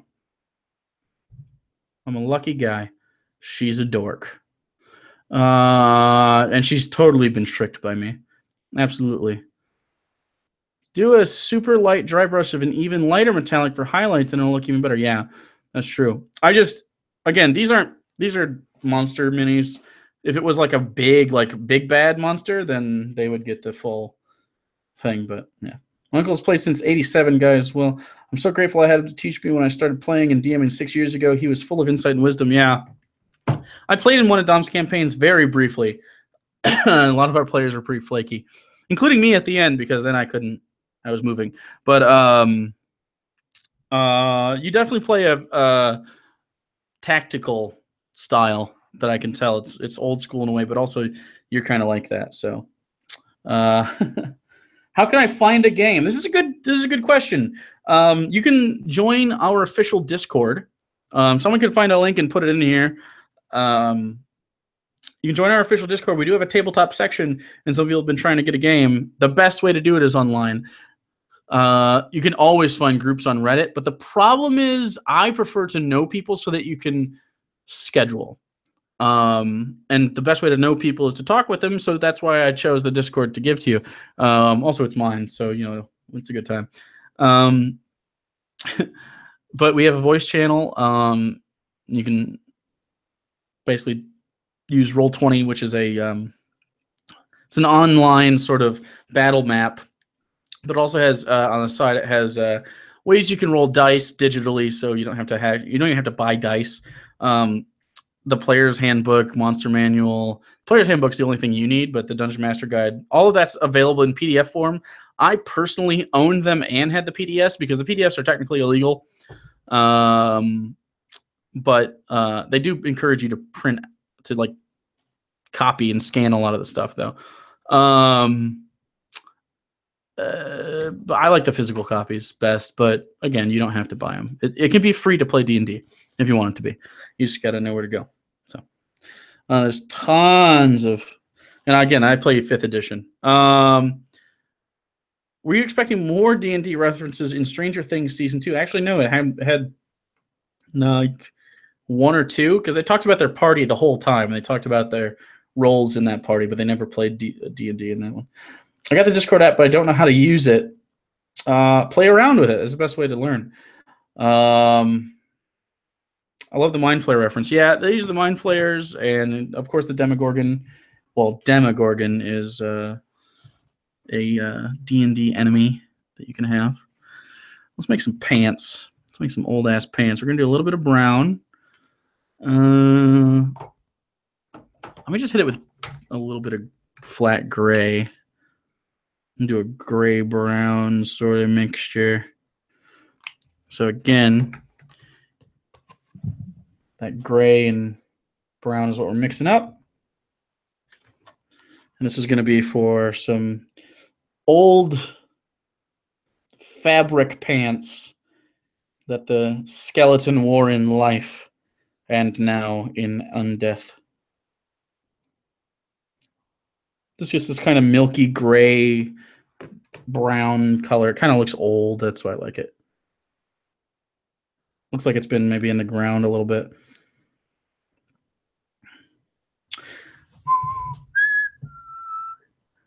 Da, da, da. All right. So let me show you that. So I did one leg in it. And again, of course, it's not going to focus because it's trash, but you can kind of see the one side is just that primer color and the other side is this tan brown. It's like a dirty tan. I like that.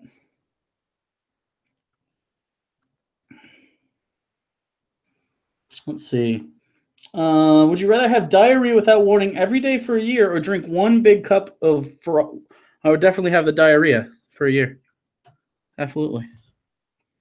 No big deal. I'll poop a lot. That's fine. If you had it every day, you just take Imodium every day. I assume this is like an uncurable form of the disease. When people give you hypotheticals like that, just assume the worst part, because that's what they mean. Would you guys be interested in Sarah coming on the show and showing some art and us talking about D&D every once in a while? Because we've been shooting that idea around, but I guess I don't want to ask you guys, see if you're interested before I just go on and make assumptions, because she knows a lot about this stuff and she's a really good artist. So, she got home from a Halloween party. Nice, Ellie Chu. Nice. What was your costume? I'm interested in what your costume was. Was it something slutty? Slutty blank is always a solid costume idea.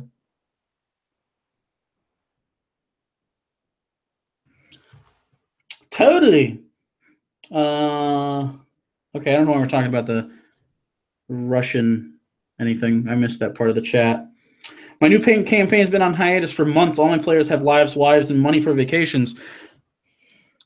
Don't ever get friends with lives if you want to play D&D consistently. Seriously.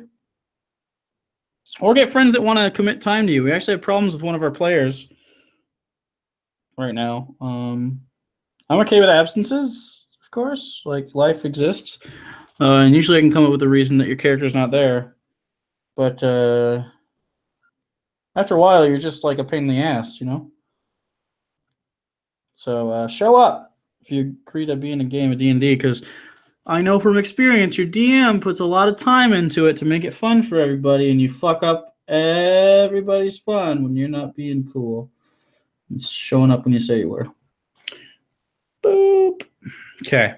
So I got some pants done. Actually, a cute panda. A cute panda. Was it a slutty panda?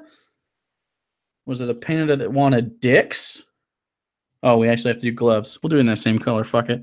It's just a skeleton. Why does this skeleton wear gloves? The correct answer is he wore gloves when he died. But the fun answer is he just thinks it makes him look cool. The skeleton has an ego. See if I can get this up a little bit higher. Actually, I can just move this down a little bit. There you go. You can see a little bit of what's going on here. Fuck me. I touched the hilt of the sword with the paint that's supposed to be leather gloves. No. Sometimes you just wipe that off. A lot of people use water, but I don't want to. It's too close to other shit right now.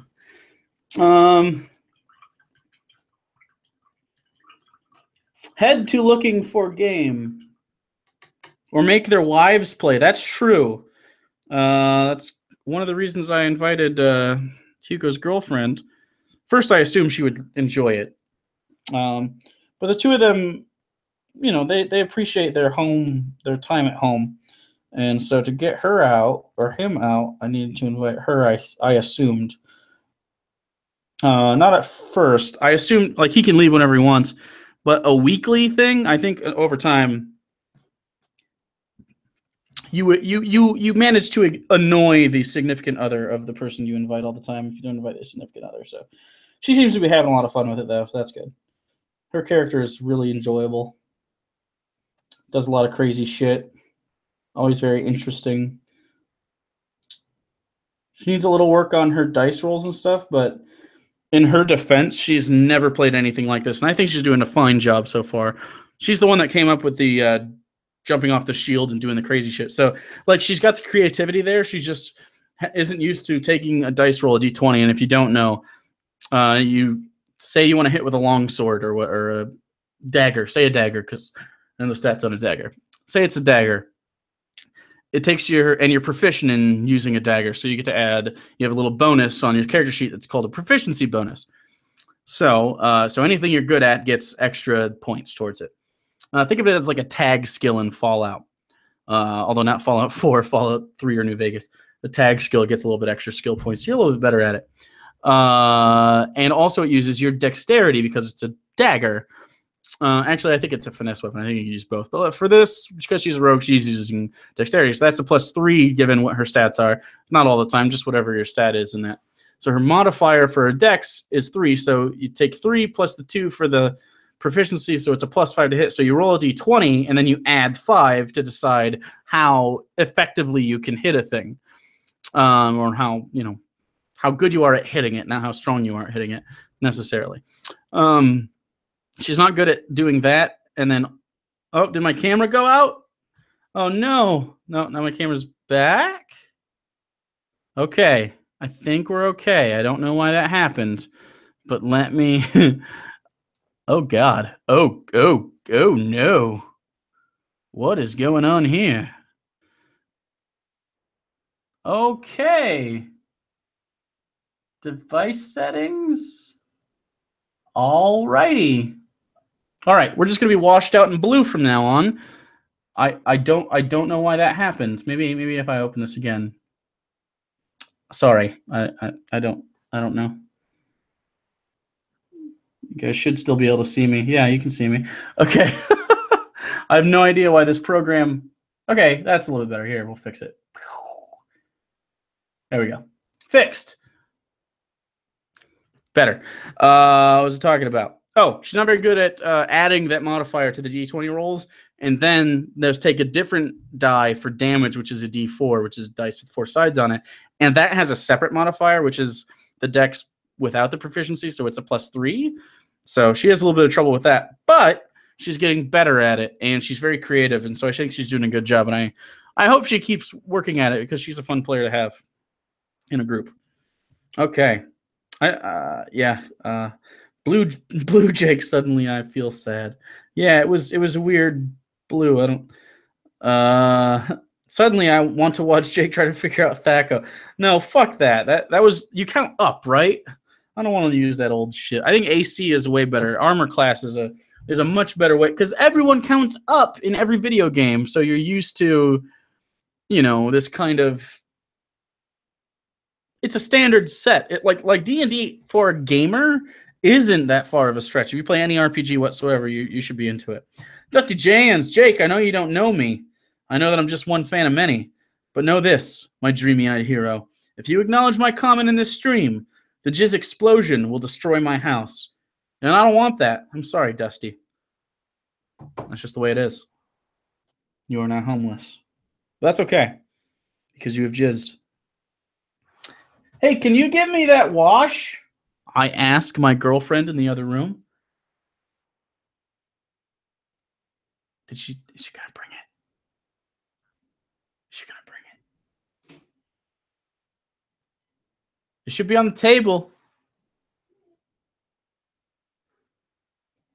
Hey, Paul Christensen with the super chat. Love you. I love the live streams. You inspired me to paint my Shadowrun dice today. Oh, thank you so much. Thank you. I appreciate you. Oh, you want to show off a little bit? Oh, I see. Okay. Since you're talking about, Yeah. All right. Thank you, Paul, by the way. You're the best. Okay. So, Sarah did get me the wash, which is basically just water and black paint, and I'll show you how to use that in just a second. I'm letting this dry.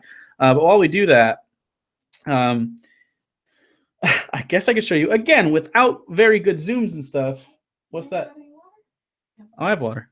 Thank you. She does her own minis, and she did this one, which is her character. Again, you can't really see it very well, but just know that this is very good up close. It's a red-haired lady, and you can see in the back here, there's hair that goes down to here.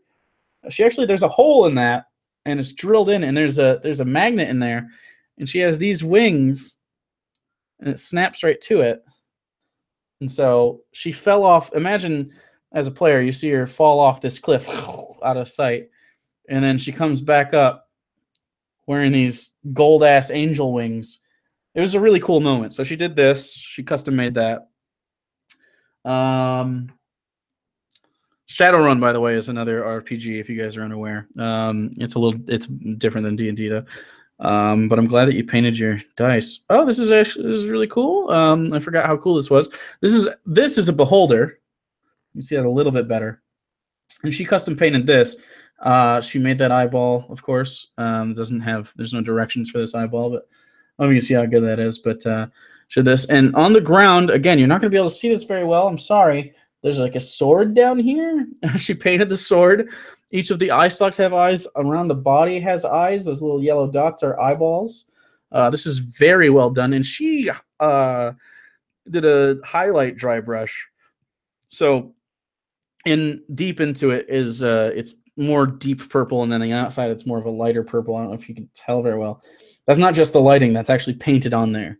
So she does a really good job. Again, she does custom minis if you guys are interested. So if you have like a big dragon or something, you want it to be extra good, and you're like, hey, I want my party to have something cool, she could do that. She does commissions for it. So you're just getting all this free press tonight. I wasn't trying to do this.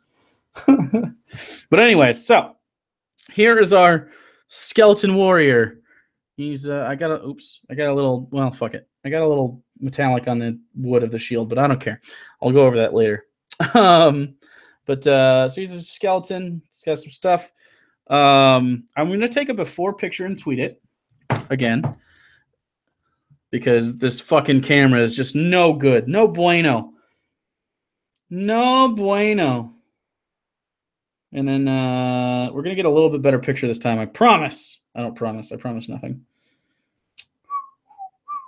Okay. So you can kind of see. Oh, fuck you. I need a new phone. Hashtag Jake needs a new phone. It doesn't want to, like, focus. Oh, fuck you. I'm going to kill myself on this live stream now. That's just a fact of my life. Okay. Again, I just tweeted in that same thread. Boom. For the live streamers, so just go ahead and look at my Twitter real quick. You'll see it. That's an up-close view of the skeleton guy. Again, it's not super great or anything. I'm just kind of, because it's a horde monster and I'm doing a live stream, I'm just kind of like doing basic shit. If I had planned this, I would have done more and had different stages of these all prepped like a cooking show, but I didn't. So again, we just have a little thing of black paint and water. And you get it to this consistency so where it doesn't leave behind tons of sediment. And you dip your brush in, and you actually get the liquid trapped up inside those. And then you just touch it to the model. And what happens is, and you might be able to guess, is it fills in those little itty bitty tiny pieces that you can't really get to with a brush or on purpose because they're so small. Or if you can, you're just advanced and you're kind of wasting time unless you want it to look a certain way. I know that she does hand painted like low lighting and stuff, but I don't. I'm not as good as her. So I just do the washes, which I think look cool for especially monsters. I think for PCs, it's hit or miss because it depends on the environment you want your PCs to be coming from. But monsters are dirty. Monsters like this one specifically was undead, so he's probably in the ground recently, right?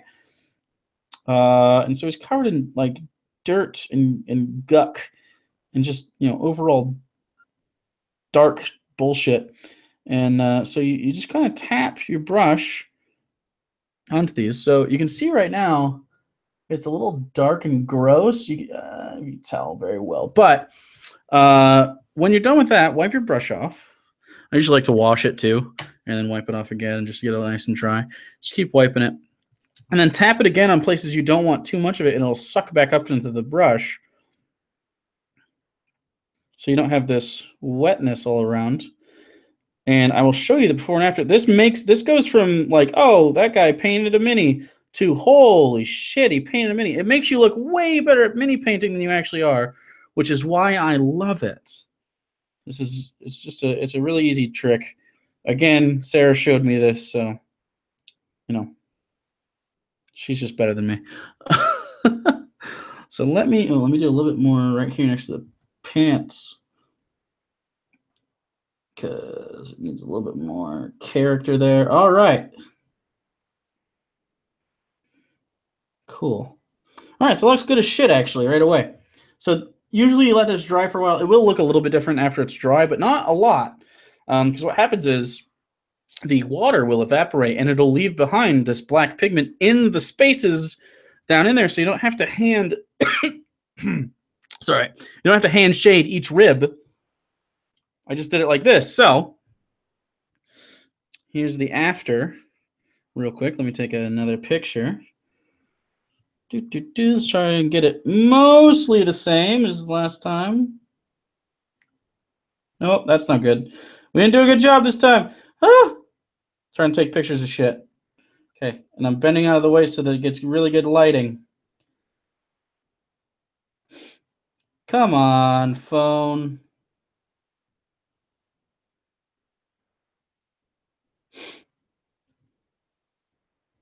Maybe if we put our flash on?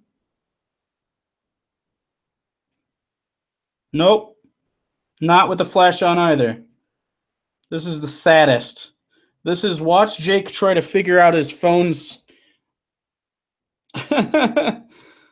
ability to take pictures. All right, we're not going to do it in that thread then. That's what we're not going to do. We're going to see if it works any better outside of the app. If I can get it to zoom. I promise this will be worth it. It'll be really cool. You guys will be like, holy shit, this was definitely worth it. Am I selling you on the concept yet?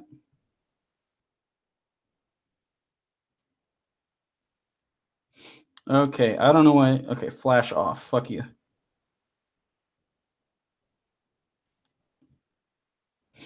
Motherfucker. All right, I'm going to look at questions while we do this so I can talk to you. Terrible. Terrible. Just awful. Grow a Rob Ross? How about Bob Ross? Does that paint give you a cough? No. No, it doesn't. Hey, Jake, I know you already validated my existence by mispronouncing my name. Dusty Jans or Johns? And for this, I love you. But if you could share with us your dreams for a D&D thingy on YouTube, I will personally make you regret choosing vagina. Nice. Share your dreams for a D&D thingy on YouTube. I assume you mean like a live stream of us doing D&D. I guess my idea behind it would be, well, I can't be having characters that don't know how to add their modifiers. That's number one. So, like everybody's got to know exactly how to play, at least to a satisfactory degree. Because if it like, it'd be frustrating. It would just be frustrating to watch someone constantly be terrible at things that you think as a player of D&D are really easy or just whatever, you know. Why?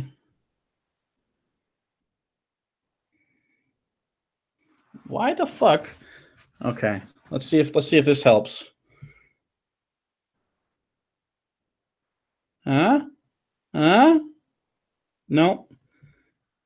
This is just painstakingly not working. Maybe with a black background? That actually did help a little bit.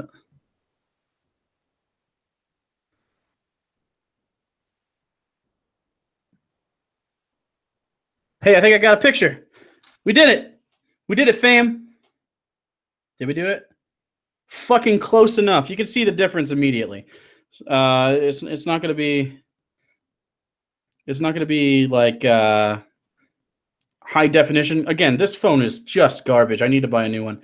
But I just bought a house, so I thought maybe best practices, not that. But let me show you. Again, I'm tweeting this, so if you haven't been following along, you can immediately see the difference. Just immediately. And now it looks like a scary-ass skeleton you don't want to fuck with rather than some cartoon character on a TV show. So yeah, I think that's fun. All right, let's take some questions. I'm looking. Okay, all right. How about doing minis of Jesus and the disciples and sue them? And sue them as Jesus leads them on the quest? Sue them?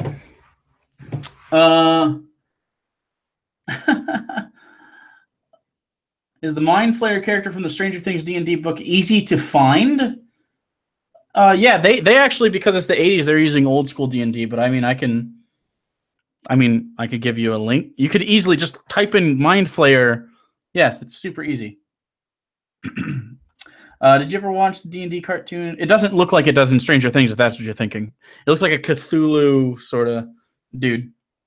Did you ever watch D&D cartoon from the 80s? As a kid I went to church with growing up, couldn't watch it because his mom thought it was satanic. It probably was satanic.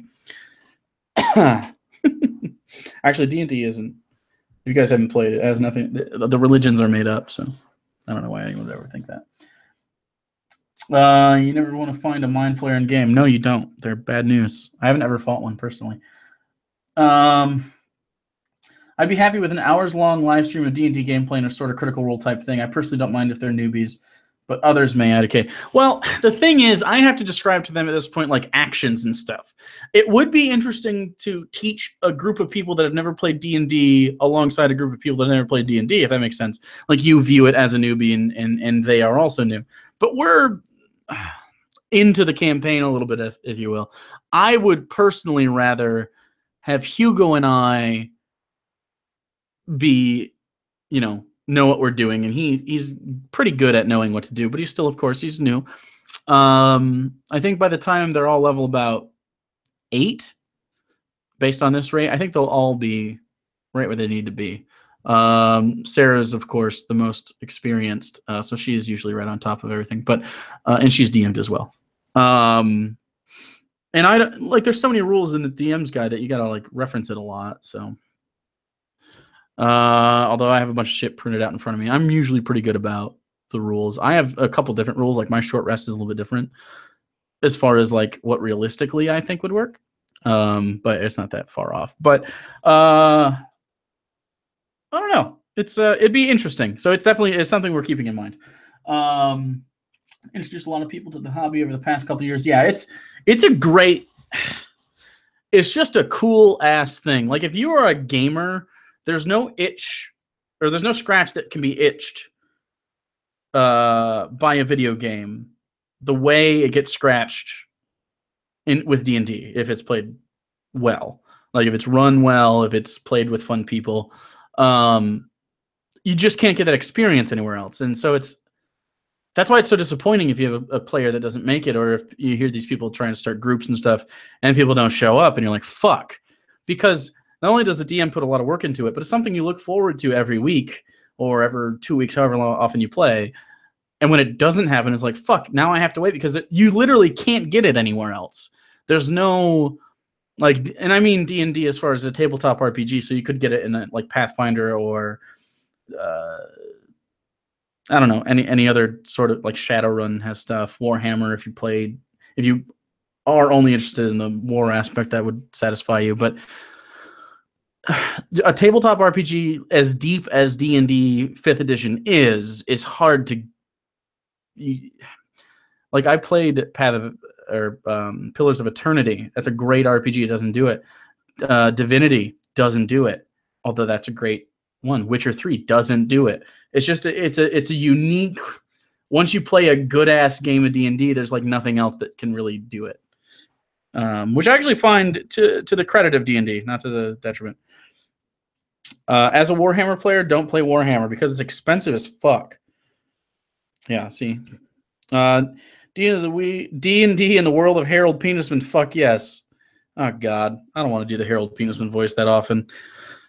Harold Penisman! Yeah, no, that'd be too much for me. I'm good. I'm gonna cash out on that one before it even starts. And a good DM can make it fun. Yeah. Yeah, it really does. Playing D&D, the great Yukon says, playing D&D makes choice-based video games look like a joke. Yeah. There's nothing like looking into your item sheet on your character sheet and seeing what the fuck kind of crazy shit is in your backpack, and you're like, oh, I could make this work. And it's something that nobody planned for. It could be crazy. Like Hugo, for instance, has a little trinket. It's a needle that cannot bend. I can't think of a use right now for it, but I guarantee at some point that's coming into play because it's something that can't bend. I mean, it's only like this long, so it's not going to save your life if you're getting squished by a rock wall or something. But who knows? That has so many uses. I can't think of a puzzle to get out of it, but I guarantee at some point he will. So that's just the kind of shit that you just can't get. And Divinity is probably the closest one to that because you can mix and match items and move them around on the world, but not everything is going to work because it's got to be programmed. It's not something that they can interpret in real time as a cool thing that you can do that they didn't think of. Like, there's trees you can't interact with in that game. You can't tie a rope around that tree, pull it up by the roots, whittle it into a spear, and stab somebody so that it is not traceable back to you or something. You know what I mean? But you can do that in D&D.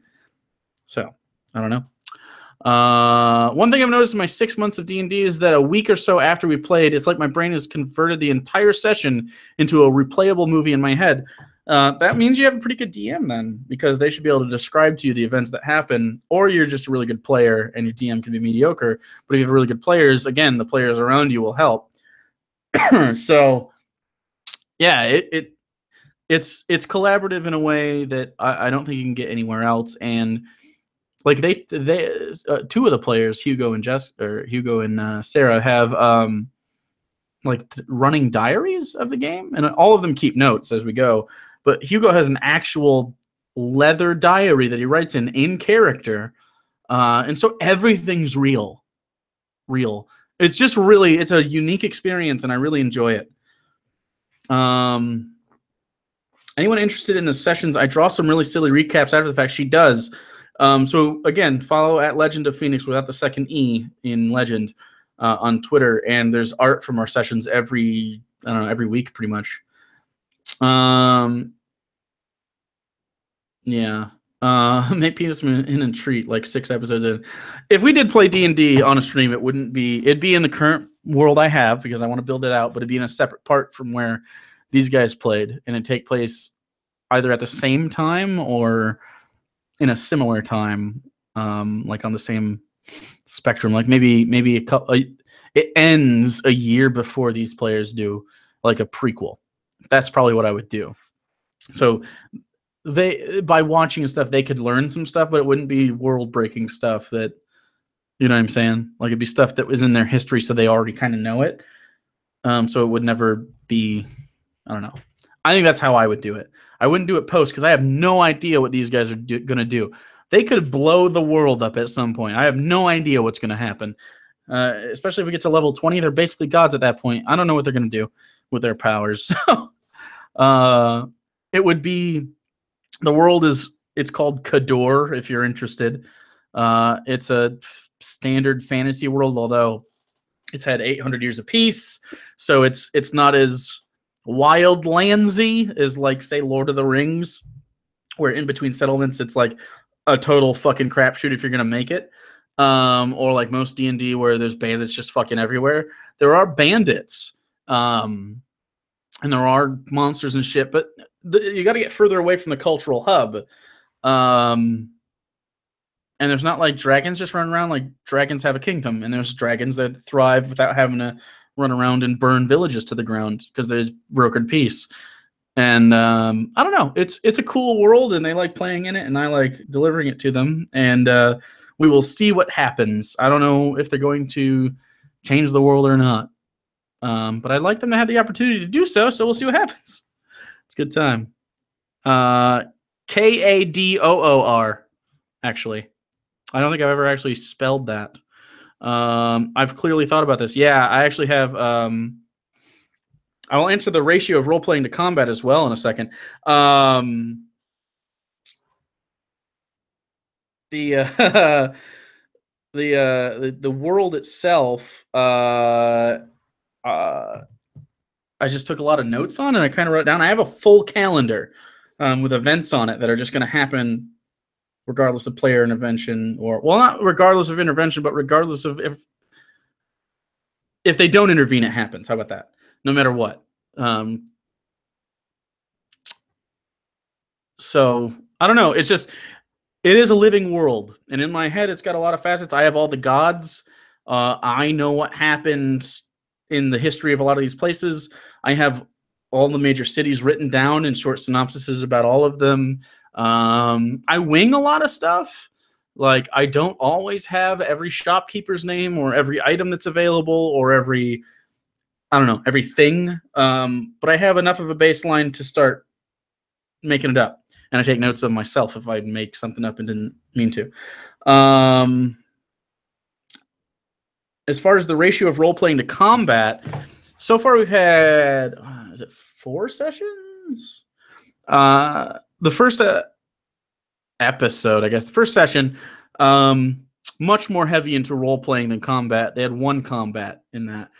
Basically, I wanted to teach them, like, this is a world you could play in and do whatever you want. So I allowed them to explore this small area with a visitor center of a city.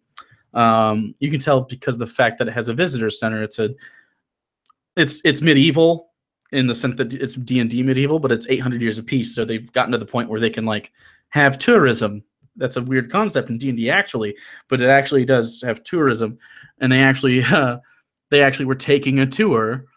They didn't know that at the time. They just thought they were going to show up. But I revealed to them over the time that they had all agreed to take a tour on Bob's Tours, and so they get shown around, and that's kind of my comedic way, because there's some comedy in it. Of course, I can't help myself. Of kind of delivering the over dramatic intro to any D&D session, like, you start in a world called Kaduat at 800 years of peace. That's not fun. It's fun if over time it kind of starts up here as the official, oh, this is the D&D DM voice that you know as a meme, and then it kind of descends down into, oh, we were taking a tour and it was Bob's Tours the whole time, and the guy that was talking to us from the beginning was Bob. It was never the DM, because why would they ever hear the DM, right? So I thought that was funny. And they seemed to get a kick out of it. They bought a Bob's t-shirt and everything because he sells t-shirts in the visitor center. And so I let them play around in that, and then I let them, well, I didn't force a combat on them. They chose it by blowing the fucking back of a skull out of one kid. Again, Hugo's girlfriend is pretty cavalier, and she shot, and, like, this guy only had 9 hit points, blew his fucking head off. Or was it 7 hit points? I don't even remember. He didn't have a lot, and know anything about video games, 7 hit points isn't shit. And so they killed a guy, and his friends retaliated. And they were racist, cultist guys that didn't like all of their races. They wanted only humans. So they were dicks anyways. But they actually, so it was half a combat. They started combat, and everybody got a round of basically sort of combat-y stuff. But then Hugo and Sarah kind of talked the enemies out of fighting, if that makes sense, because I allowed that to happen.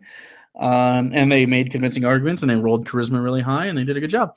But one of the guys, the leader of the group, he had a DC that they probably couldn't hit. They might have been able to crit it, but I don't think they could have. I said the DC is the difficulty class, by the way. It's how high of a D20 roll you have to get to could succeed in a task, I guess. And I think it was 25, and at level 1 I don't think you can't get to 25. So but conceivably, if they would have waited and met that guy later, you definitely could have, because you could have had a +6 and something and done. So you're good. I think they could have gotten 24. So anyways, it would have depended on who did it. But anyway, they killed that guy at the end, I believe. Yeah, they killed that guy. And then there was 4 survivors. And so they got taken to jail. The players did, because they fucking killed the guy. And so right now, they're basically a chain gang doing favors in exchange for freedom, because it was technically in self-defense.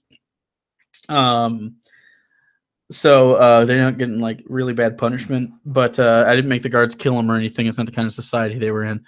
And they're more of a hey, repent for your sins rather than pay time for your sins sort of place. So yeah, so they went to jail for a little bit. Now they're working, and they actually fought a analog of Batman last time.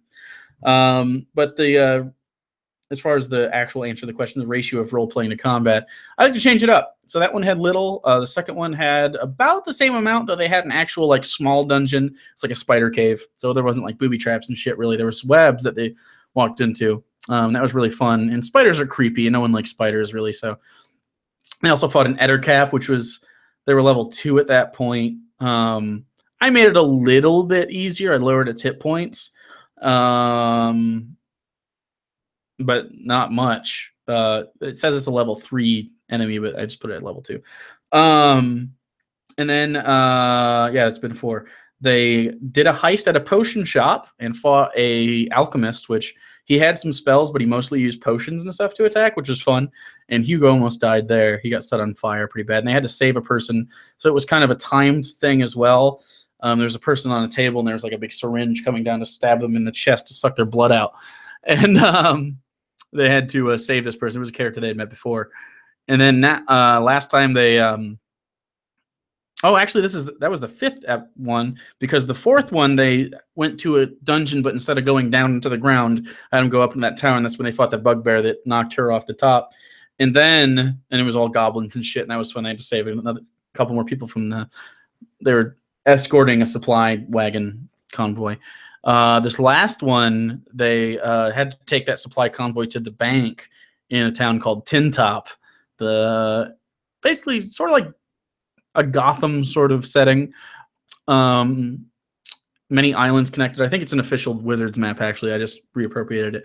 And all the way at the end of this chain of raised islands, which they come up out of the water pretty high, at the end was a bank, and they went to the bank, and then they accidentally showed up there during a heist, and they fought some thugs, and then they fought a pretty high level enemy that they almost certainly couldn't have killed alone, who was basically the Joker, with not as overt, but he was a jokery sort of guy, and he ran away, and then an NPC called the Bird came down and started hanging henchmen from the ceiling with a rope. And they didn't know. They thought it was booby traps, like a security system, which I thought was really fun. And then they walk into this smoke, and they end up getting beat up by this basically Batman. And they thought that was really fun. And Hugo said that was his favorite session so far. So next time, we'll see what happens. There's like a fighting ring. There's some character motivations happening. And then they have 24 hours to do that in game time, and then they have to head back with the supply wagons to finish that mission. And then they're totally training wheels are off, because that was kind of the way it was kind of, a lot of DMs are against railroading, and I am too. It was more like instead of a railroad, it was more like several railways, but they had to get on the train, if that makes sense. And so it could have gone in a bunch of different ways. It all would have funneled into the same place. But once they get back, they can do whatever they want. Because I just wanted to be able to teach the new people kind of how to do stuff. And I ratcheted up the difficulty every time and kind of lowered it. And kind of got a feel, because, like, for instance, the Goblin Tower one, they had taken over a tower for purposes that the players don't know, actually.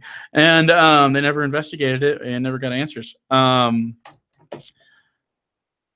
I inverted the dungeon on purpose, because I thought, why would they have an actual dungeon? Tower makes more sense if it's reappropriated. But that was really combat heavy. That was mostly combat. They had like 8 encounters that night, mostly because they had characters that were just running into fucking rooms instead of playing tactically. But they could totally do that. It's a choice they can make. So it was fun. Just hearing Jake talk about D&D makes me want to play in D&D. I think I'm actually addicted. I'm definitely addicted. When you create a potion, does D&D have its own chemistry you must follow? Not really. They actually have rules for mixing potions if you want to implement them, or you can use your own. Usually my rule is 2 magical spells can't be mixed. They would cancel each other out. That's kind of the same rule. You can't have 2 magic rings on the same hand because they cancel out magically. That's fine. But if you want to, they do have, like, you roll for it and to see what happens. You can either roll and it gets both benefits. It's a high difficulty depending on which character does it. Like your wizard would have a better shot at doing it than the barbarian, for instance. I think it's an intelligence save, an intelligence roll. Like you roll as your intelligence modifier. And I assume you would have to be good at Arcana to even attempt it. Arcana being knowledge of magic and stuff. At least I would make my players. You'd have to be trained, have a tag skill in Arcana to even attempt that because it's high-level shit. And usually much higher-level characters than your low-level player characters would be attempting this. So you can let them. But maybe a 20 is a success. A 19 through a 10 is a fail without any bad things happening. A 10 to a 2 is maybe one bad thing happens, and then a 1 it explodes and hurts everybody in the vicinity. They have a table for that in the player's handbook or the Dungeon Master's Guide, but I don't know it. We do play tomorrow. Would you let a time traveling molester go back and touch your butthole if it would result in you being super rich as an adult? Just touch my butthole like the rim? Fuck yeah. Can I supervise that though? Like, as a time traveler? I wonder how much money and donations it would take to control the conversation. I demand to know Jake's height, age, girth, yaw, X and length, favorite flavor of ice cream, etc. You know, just simple stuff. I will give you the ice cream for free. I don't have one. I don't really eat a lot of sweets, so sorry. Hey, Jake, have you seen any of the Sword Co stuff? Sorry. Yeah, I have, but I haven't played it. I think she has, but I could be wrong. I was molested by my uncle, and I'm not rich yet. Wow. Sorry. We do not have to drag this up, guys. I'm sorry that you went through that. But I hope for you to be rich one day and to give me half. That is not an answer, you capricious god. It is the true answer, though. I don't have a favorite ice cream. I have a favorite popsicle. It's this firecracker, the red, white, and blue ones. I don't eat a lot of that shit, though. If you can believe it. I get fat because I like to eat good food and sedentary, I guess. Although I've been running recently. So this will change. I promise you that. I hope it's Ben and Jerry's. I don't like that shit. Anyway, so this skeleton looks really cool now. Just so you guys know. I know you can't really tell, but they're gonna like it, and that's all that matters. They're gonna enjoy it. Let me see about this guy. I actually have, and Sarah's not allowed to see, so I'm not going to show you guys. I have their big bad right here. Their big bad being very soon, either in this session, next one, or the one after, depending on their decisions. It's got to be soon, because just like vicinity-wise, as far as the story I'm telling in my head without them, events are happening to where they could make decisions that they avoided this, but I can't imagine that they're going to. So we'll see. But yeah, this is pretty cool. I'm really excited about this guy.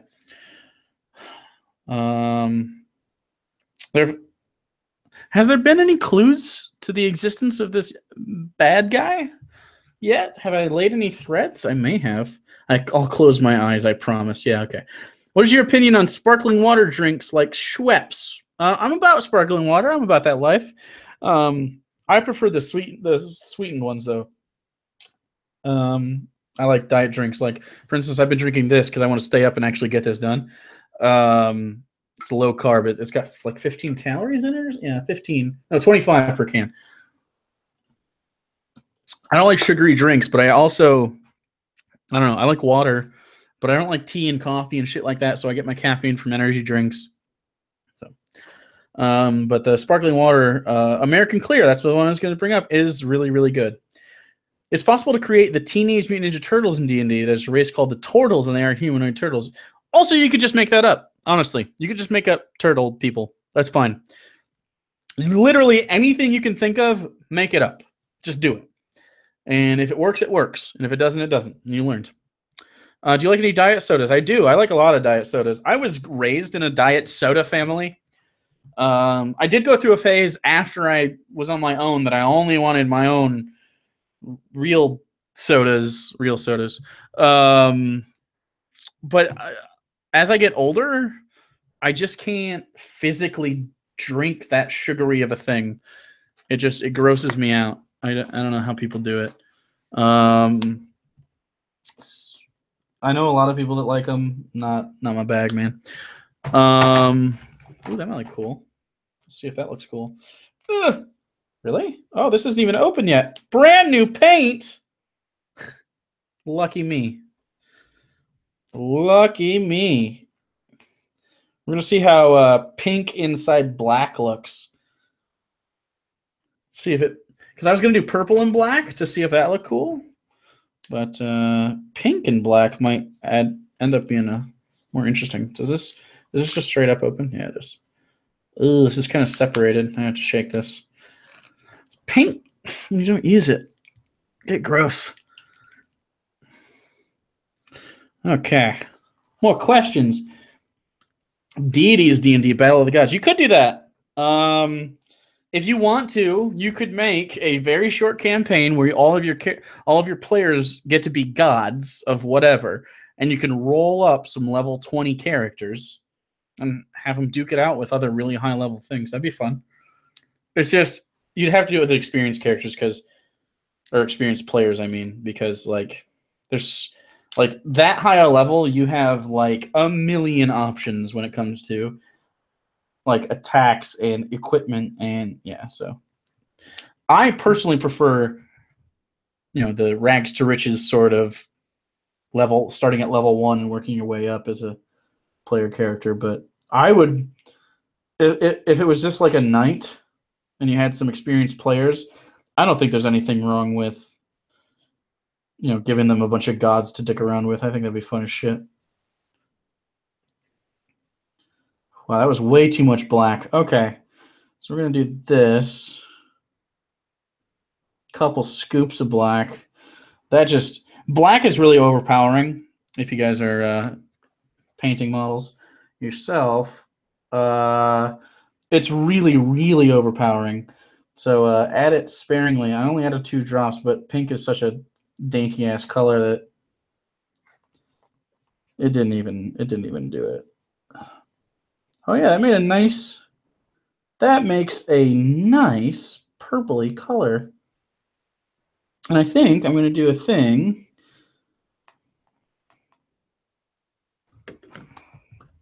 where I leave some swirls of that color available. And I'll show you. So this is the purpley color, and that pink is in the middle. I'm not gonna actually mix this in all the way. I'm gonna leave threads of that pink available. I'll show you. Like that. And when you paint this on a model, you will get that sort of wavy. That's how I did fire before. Did some orange, red, and yellow, and you let it kind of half mix, and then when you draw it on, it looks chaotic like a fire. Speaking of minis and tabletop, will you ever do a campaign with Jack Chica as an enemy? Probably not. I don't know. Maybe. I don't find it as interesting, but maybe. You know what would be hilarious if we all had a conversation and ignored Jake, just talk about anything but him or what he's doing. How fucking dare you? How? It's fucking 2 a.m. It actually is. It's pretty late. I'm going to stay up a little bit. Way too much black. Oh, I played an epic level 1-shot. It was fucking awesome. Yeah, that's got to be cool. A 1-shot, by the way, is just a one night of a campaign. That's the whole thing, typically. Sometimes it could be a couple days, but usually 1-shot means one session. I love Jake. I can't ignore him. Can I love you? I mean, I can't control how you feel. Did you ever invoke time travel into a campaign? No, I haven't. I feel like when I get the cash to get minis, I need to find this video and follow Jake's sage advice. Do that, but also look up other people's, because, I mean, I'm certainly not the best. But absolutely, I have some basics down that I think are pretty cool that seem to be working. So I'm going to paint a little bit. Just so freshen. I'm listening to Outcast right now on my Pandora. And Fresh and Clean is on. So, you know. I'm hood. I'm down with the bitches and hoes. What was that from? I'm down with the bitches and hoes. Was that fucking there was that white rapper comedy movie from ages ago with what the fuck was that guy's name? I don't remember it. Did you hear of Steam being banned in Malaysia over Fight of the Gods? That makes sense. Malaysia's garbage. Malaysia is just awful. No one ever go to Malaysia. There's some sage advice you can take from this stream.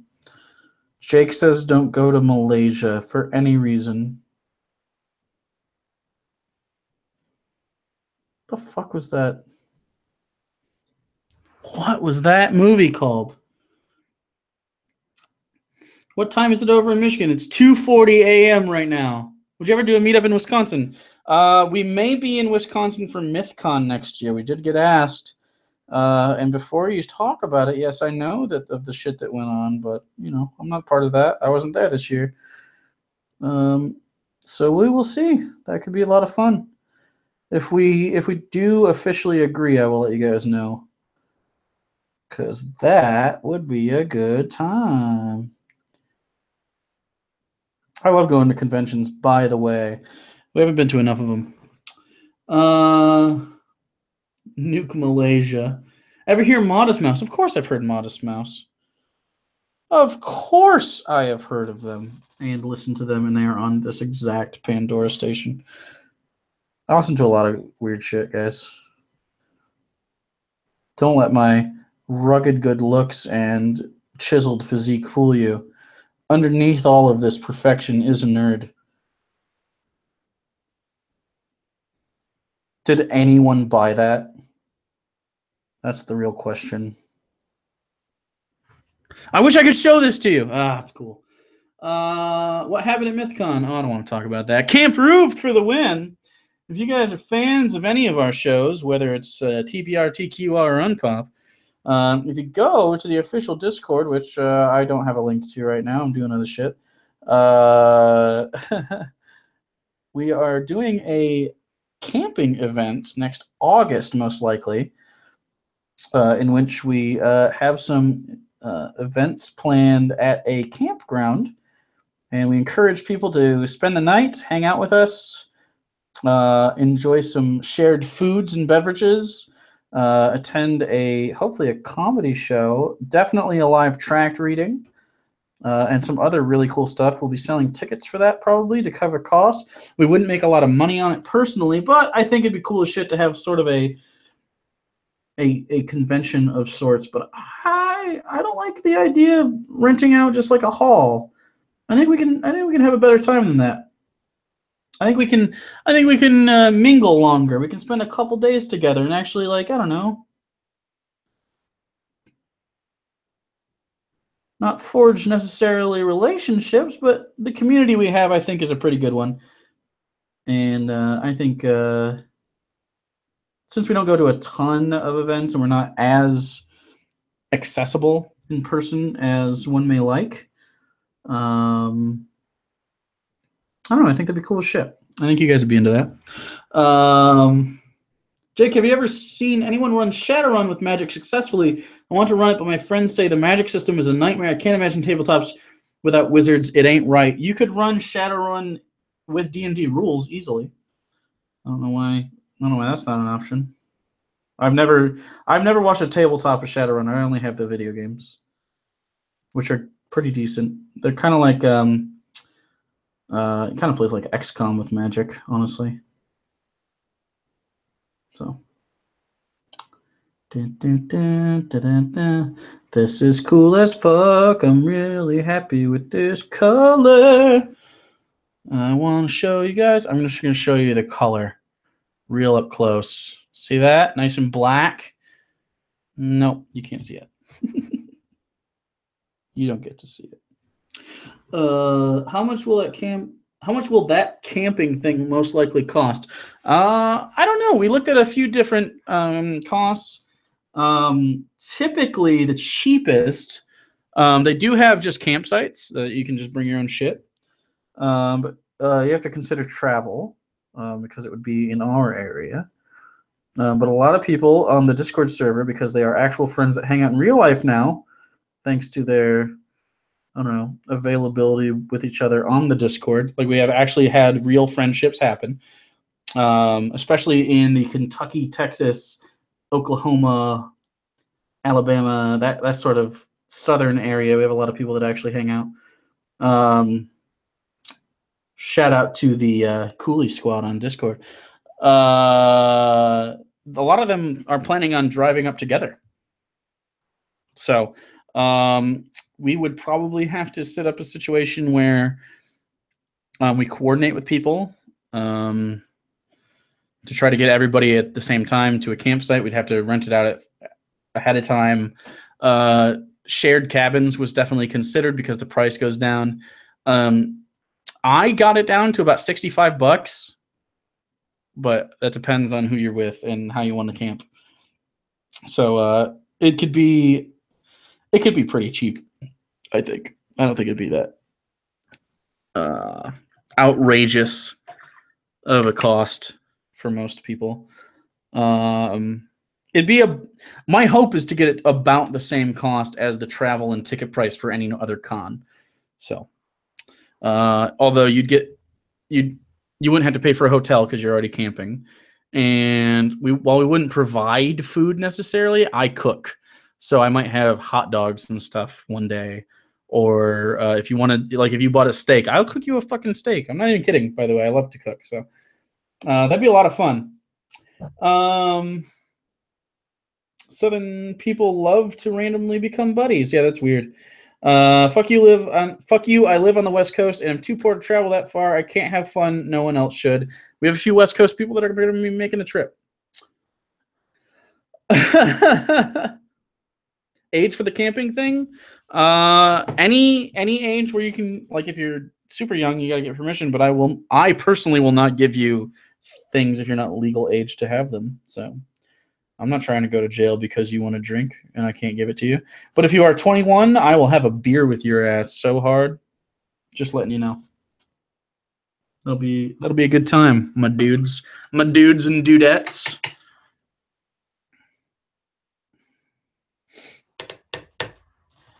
Bump, bump, bump, bump.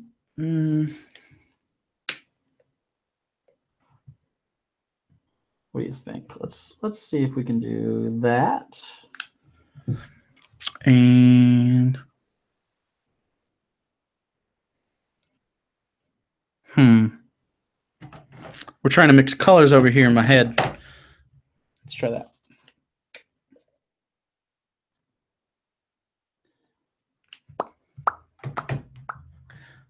What else we got? I am 45. So would you have 2 beers with me? Yes, that actually adds to 2 beers. You actually get 2 beers and a shot out of me. Good for you. I would love to hang out with a lot of you guys, though. I think it'd be a lot of fun. Been looking forward to that for a while. Would like to get to some more conventions and some more public events this year. Now that everything is settled with the housing and stuff between the two of us. If you, by the way, anyone, not just the 45-year-old guy, if anyone does like college things or is a member of a group of some sort, like an SSA, Secular Students Alliance, or anything, and you need people for an event, consider us because we are open for booking for that kind of shit. And I've always had a lot of fun at those things. So, do I like that? Sometimes you paint something and you don't know if it was a good idea.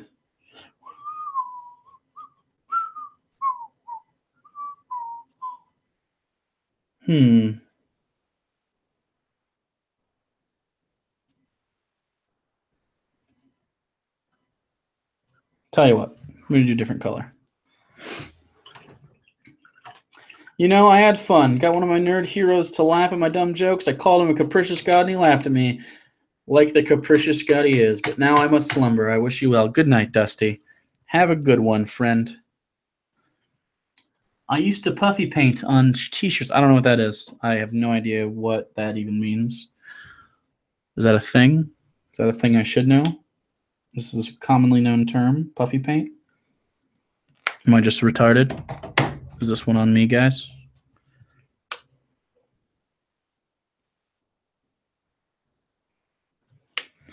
All right, let's see if we can mix this color up.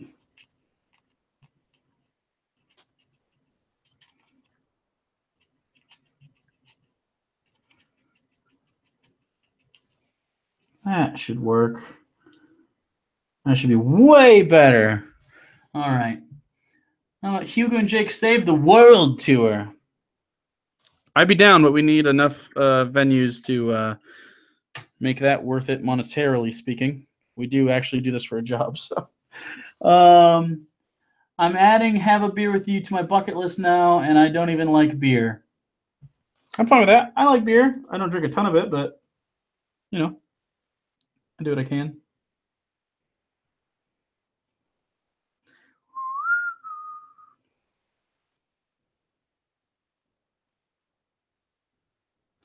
I'm going to have to wash this guy. Let's do that.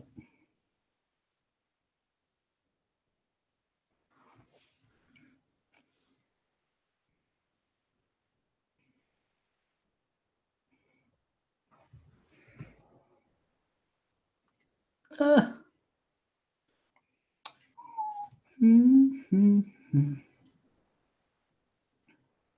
right, who am I having a beer with? That's the real question. You ever done psychedelic drugs? No. What kind of beer? Right now I like ambers a lot. So anything that's got like a really not hoppy necessarily, although they typically do have more hops, which is more of a bitter flavor. Like Oktoberfest right now, I'm all about that shit. So it's a good time of year for me. Although I don't drink it again. I don't drink a shit ton of beer. I had like one beer last night. Was it last night or the night before? It was the night before. And I don't go through it very much. I've had a 24 case of Sam Adams Oktoberfest for about a month now. And yeah. I still have most of it. I don't drink a lot. I don't like to drink too much. Both my parents drank too much. Not to get sad. It's not very sad. It's just annoying, but I'm just not into it, you know? It actually annoys me a lot when people exceed what they ought to do in that regard. It's just, I don't know. Like, who doesn't want to be around themselves that much, if that makes sense to you? Like, you have to get fucking hammered just to deal with it. I feel like I'm an all right person. I'm all right to spend time with, and I spend a lot of time with myself, so. I'll bring a shit ton of cheap alcohol, and we can all drink shitty beer as one big dysfunctional family. I don't like shitty beer. Give me the good shit. Come on.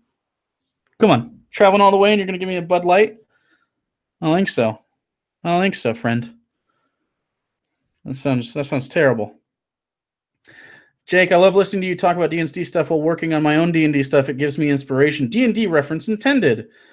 What do you think about D&D apps? I actually use a specific, I don't know if it's a 5th edition spell book.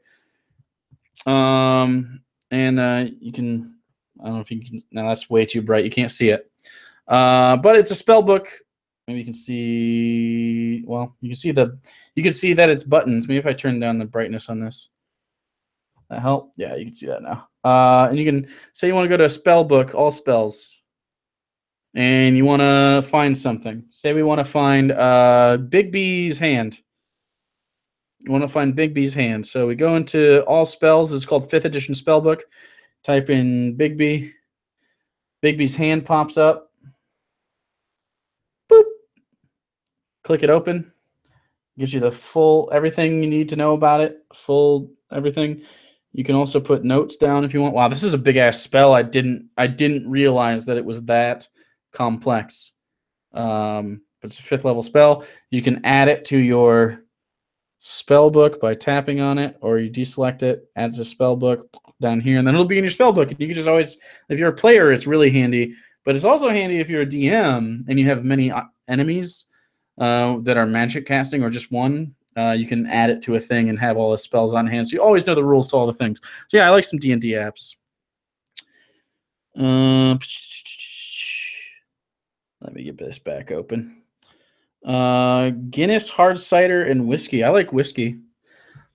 Would you generally consider yourself a good person? Yeah, I would. I'm not a great person. I'm certainly not a role model, but I'm a good person. I try to be nice to everybody, or at least most people.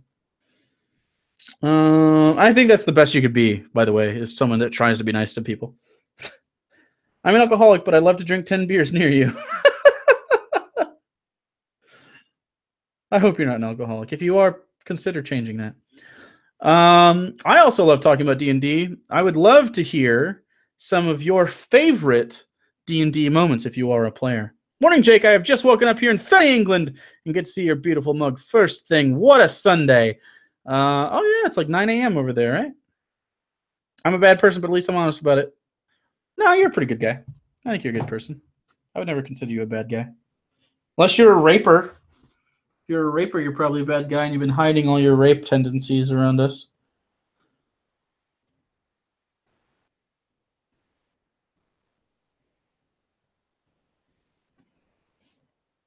Mm-hmm.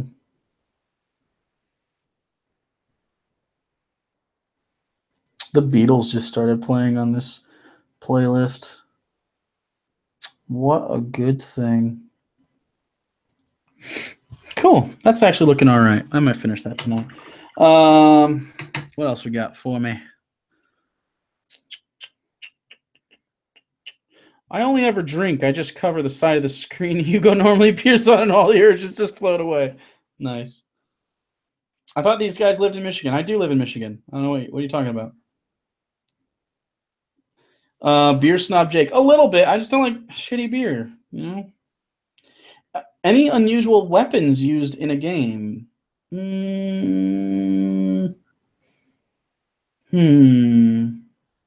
I got this in my campaign as a player and gave it to my players as a DM. The Ring of the Goat. It's not a super complex thing. It's not a weapon either. Basically, you can eat anything at all, and it won't harm you, and it'll feel like you actually ate food. So a lot of funny moments I have with that.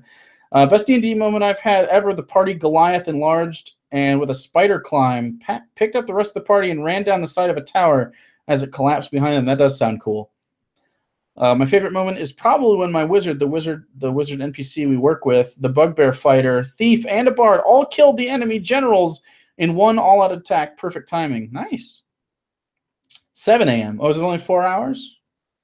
My DM let my druid get an entire village high so that they would stop burning heretics at the stake. That's a good idea. Having drugs in your campaign is always an option. The only thing I wouldn't allow your characters to experience is sexual assault, personally. I'll give you the details sometimes, Jake. I would like to hear that. In our last campaign, our last session, my so far my favorite moment in the campaign I've been running with these guys has been there was a while I had planted the seed. A bridge had been broken, and they didn't know what caused it. And they went and did some other stuff in this forest, and then they were about to leave the forest, and then footsteps started happening behind them. And they rolled some perception checks, got them, and realized, holy shit, something's chasing them, like actually chasing them. And so it was during this time when they had a convoy of 3 carts, all filled with supplies, trying to get it to a new city. They're bodyguards at this point for that. But a situation had occurred earlier where the drivers of the cart before the night before couldn't do it today. They had been hurt. So two of the players had to take the reins. They had two horses, so one on each side of this cart pulling it. So each of them had to roll animal handling to keep the cart on the path while they were running away from this thing. So they could go 60 and it could go 80. I think it was 80, or was it 50, 60? Either way, the thing was gaining on it. I think it was 80, 60. So it was gaining quite a bit on them every time, every round. I had basically, without rolling initiative, said, okay, well, this is what you got to do. It's gaining on you. It finally popped out. It was an owl bear, and it was running after them. An owl bear is exactly what it sounds like. It's a bear that has an owl for a face and kind of looks like an owl bear. But they're kind of badass for animals. And it would have been a challenge at this time. They're only level 3, so it would have been a challenge. It's a level 3 enemy to fight, so they're pretty rough. And chasing. Well, they failed their animal handling, and they veered off because the person on the left failed. They veered to the left, and kind of the path was like this, and then it beveled down, and then it went back into the forest, right? Because it was a path made for travel. So they fell off, and a tree got stuck between the front and back wheels. So they had to get out while this thing was following them, which was about 2 rounds behind them at that time. It was running down the path at them, and they had 2 rounds to push this cart up and over. So they had to make a series of checks to get there, and I assumed they would fail these and have to fight the owl bear. Well, they succeeded, and so they're running away from this thing again, but it's so much closer now. It's gaining on them, right? And Hugo and his girlfriend are actually on the back of the very back cart, the caboose, and they're trying everything they can to get this fucking thing to stop, but they keep failing their checks. So they climb up and try to get away from the thing. They climb up on top of the cart, and so it's chasing them, right? And I'm explaining, and I'm trying to keep the pace frantic and stuff to kind of keep them on their toes, because I will, every once in a while, go, and it starts to gain. And that's a good way. You can also do this with a timer, by the way. If you had an hourglass that measures 5-10 minutes or something, and you flip that on the table, your players are going to freak the fuck out. I don't have one, but if I did, I would have used it. And they're just going to lose their minds, and it gets really tense and fun. So we actually have a character that can fly. He is an Aarakocra, which is, he's an owl person, basically, and he has wings, and he can fly. And I wasn't going to allow it at first when we started this, but I just thought, you know what, tactically speaking, he can't do much more than he can already do. He's a player character, and he's a ranger, so he's at range. I'll just accommodate for it, and he'll draw attention more often. I'll roll for that every once in a while if he's in the air a lot. Although he's trying to subvert it by going up in the air and coming back down while firing and stuff. So that's not going to help him. Anyways, he had the idea, if I go up and shoot that owl bear and then fly away to get its attention, will that work? And I'm like, you can certainly try. You always try to say yes to your players. He does so. I roll with a pretty low DC. It was a DC of 5. If the owl bear rolled over a 5, it was going to follow him, basically. It's kind of a reverse DC, I guess. It could have rolled a 15, and under 15 it would have followed him, but either way. And it rolled like a 12 or something. It was definitely going to follow him. It got the attention right off him, because owl bears are kind of just rage beasts. They just fucking go. And they unbridled focus on I want to kill a thing. And so it was basically just chasing to chase and to kill, because that's what they do, and then they eat their kill. And so a bird person shoots him, and he immediately follows. He follows this ridge line, and they kind of come up over this hill and come down. So the carts start going really fast, and then he distracted that owl bear and ended up getting away with a nice stealth roll. And so they had this impromptu chase scene that was really cool, and it was a lot of fucking fun. And they were all stressed out by it, but in a good way, and that was really fun. Was I gonna? Barbarians can fly from rage, so why not? What do you mean barbarians can fly from rage? I don't understand. Oh! Are you talking about it with their different totems? I believe if they do totem of the eagle, they get fly at a certain point. If you go to the Hugo and Jake Discord, you can get the tabletop channel and find people there. Yes, definitely. Definitely come to our Discord and get some tabletop stuff. I'll probably do one shots at some point. Eagle totem level 20. Yeah, that's what I assumed. It was just so late in the game that I haven't considered it yet. Owlbear sounds like something out of an Avatar laser. It kind of is. It looks a lot like that. I sent you the Paul comic. That's Parker Renfrew. I read it as a child, found this copy via Amazon. Thank you. We are going to do it on the show, so I'll try to remember your name, Parker. It won't work, but I'll try. The idea of doing it online seems a bit off to me for some reason. It's actually fine, personally, as someone who's done both. Real is better, obviously, for obvious reasons. I think just you're being able to see other players' faces, but Roll20 is such a good resource that like you can do face cams and stuff. It's not that much of a downgrade for real. In fact, it sometimes is an upgrade considering the things you can do with that program that you can't do in real life. But in real life, check colleges and stuff and put up Craigslist ads. Honestly, go to your local game shops and just sit there and meet people. Seriously. Follow me on Facebook. Roll20 is great, but it's really hard to set up. It's not that hard after you deal with it for a little bit. But what is one talent that you have that we don't know of? I can sneeze with my eyes open. I can prove it too. But I gotta stick something up my nose. You guys ready for this shit? This is gonna fucking blow your mind. Don't judge me for this, but this has to go in my nose to tickle it so that I can sneeze. Hold on. I'm gonna do it. I'm not gonna hide it from you. Fuck you guys. You don't get to judge me. I'm gonna. Oh yeah. Oh yeah.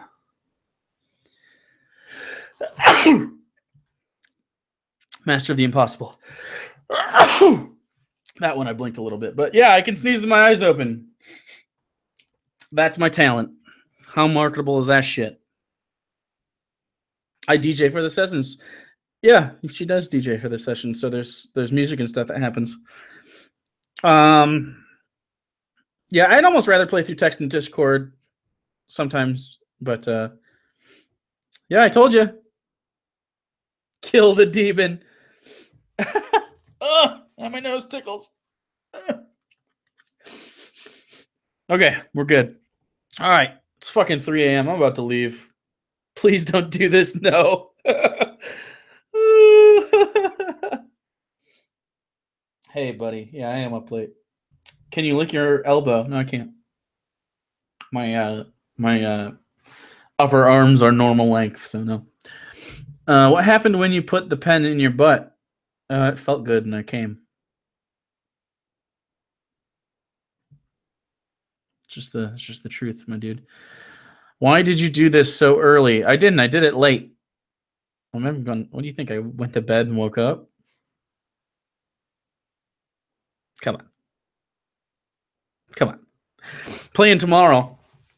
What would be a good way to do a D&D type thing with you guys? I don't mean playing D&D, although that could happen at some point, but I mean, what's a good format? Like, what do you guys want out of a D&D discussion type series on this channel?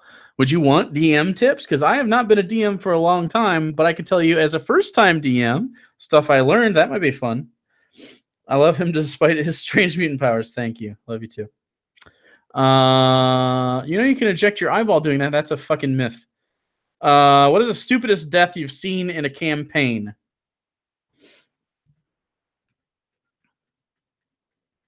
I'm trying to think. People die for stupid reasons in D&D all the time. Like they think they can like do something insurmountable just because it's a game. No, I've seen people try to like flap their arms and fly. I haven't seen it in person, but I've seen it in like streams and stuff because they thought like if they rolled a high end of strength, because the game allows you to roll strength checks, you could do that. No. Chat controls character? Question mark. Oh, that's interesting, actually. That would be fun. Help to create a character. That would be good. That actually would be a lot of fun. We could roll a character together. That's fun. Roll 20 with guest appearances, sure. I'd love to chime in on tips and stuff. You're the one. You're like one of the 3 people in my life that I would actually take tips from. DM tips, lore of your universe, and open-ended discussions like this. That's a good idea too. I vote for live streams talking about campaign stories. Okay, we could do that. Twitch plays D&D, of course. Were you born with that mystical beard? I was not. I was born with blonde hair. Long. It was long and blonde for a long time, and then it, like around 5 years old, it converted into brown. So as a blonde-haired, I was an Aryan child when I came out. Okay, so if I make up a schedule of stuff on Unpop, I could probably do it Saturday nights because I'm usually in here prepping anyways. So I could prep and do a live stream after or before, but I couldn't do it during because I get into a zone and I write. Although this time I'm not. I'm trying a new thing. I'm not going to show this to you, but on the other side of this, there's webs, and these are things that are going to happen depending on decisions that happen. But I know so much about, because we're just heading back through where we were already. So yeah, I don't really have much prep to do as far as writing. Just any enemies, any things that are happening. But I have like a baseline of what I want going on. So I'm going to go with this web for places that we're retreading, that I know we're doing. If it's a place that they're heading to that we haven't been to before, I'll prep it because I want to know everything about that city, like places of interest, shops, just anything that's going on, any enemies, any gangs, any religions, any currency differences, species, languages, all sorts of shit. Now, right now, they're in a pretty human-centric area because most players play from a human perspective because they are human in real life. So you usually want to start your campaigns in a human-y area. You can always start in dwarf and elf, stuff like that. But they're human. They're not lizard people, where lizard people are a very different society. Now, you could absolutely start there.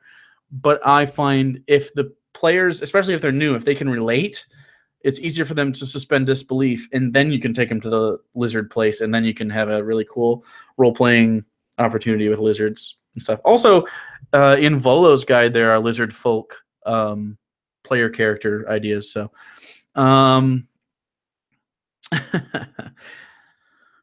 you wish you could grow facial hair. Luis Cortez, is that I'm assuming you're Hispanic. Can Hispanic people not grow facial hair, or is it just a you thing? I know that might sound racist, but I know that some ethnic backgrounds can't. Like Asian people typically have a hard time with beards, and Native Americans do as well. So, like, does your family have beards, and you're jealous of your family, or is it just a Luis thing, or is it like a whole family thing? You ever create and play in D&D landscapes? Never. Nazi J confirmed, definitely. Please take this as a compliment. Your voice is so relaxing, I can fall asleep to it. I do take that as a compliment. You're welcome, Wences Acosta. I'd love to see more stupid/cheap Steam game playthroughs like Mount Your Friends. Simply splendid. Those are fun. I just don't play video games as much as I'd like to. And when I do, it's basketball or something I can pick up and put down. Jake, quest with random YouTubers. That would be fun if I could one-shot with like Chris Raygun or Logic or something. That'd be a good time, I think. Yeah. Does the currency of your world have a special name like septums? No, just gold and silver and stuff. I figured I'd keep it simple for everybody. In some places they would have different currency, of course. Like some places wouldn't recognize the same amount of currency, but where they're at is a hub city where it's standardized. So it has to be standardized for the whole thing. So I felt like it was intuitive to just standardize weights of gold, silver, and copper.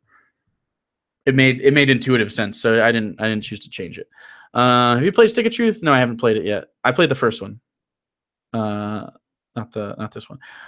Certain Hispanics can't, but us bears can. I'm half Hispanic, so beards are kind of okay. Mustaches are, yeah. If I don't shave, I get gross Italian facial hair. I had a Mexican friend. He's a member of the family I learned to make tamales from. He could basically only grow a mustache, and it was fucking great/awful. He actually pronounced my name right, Wences Acosta. Yeah, I took Spanish for like 5 years, dog. When will you and Hugo do a Gordorn podcast? Soon, actually. I just talked to one of the guests, and you might not expect that person to be a guest on the show, an actually genuinely famous person at one point, and he invited us out. So there's a little hint. For currency, I like to give a higher value currency a special name.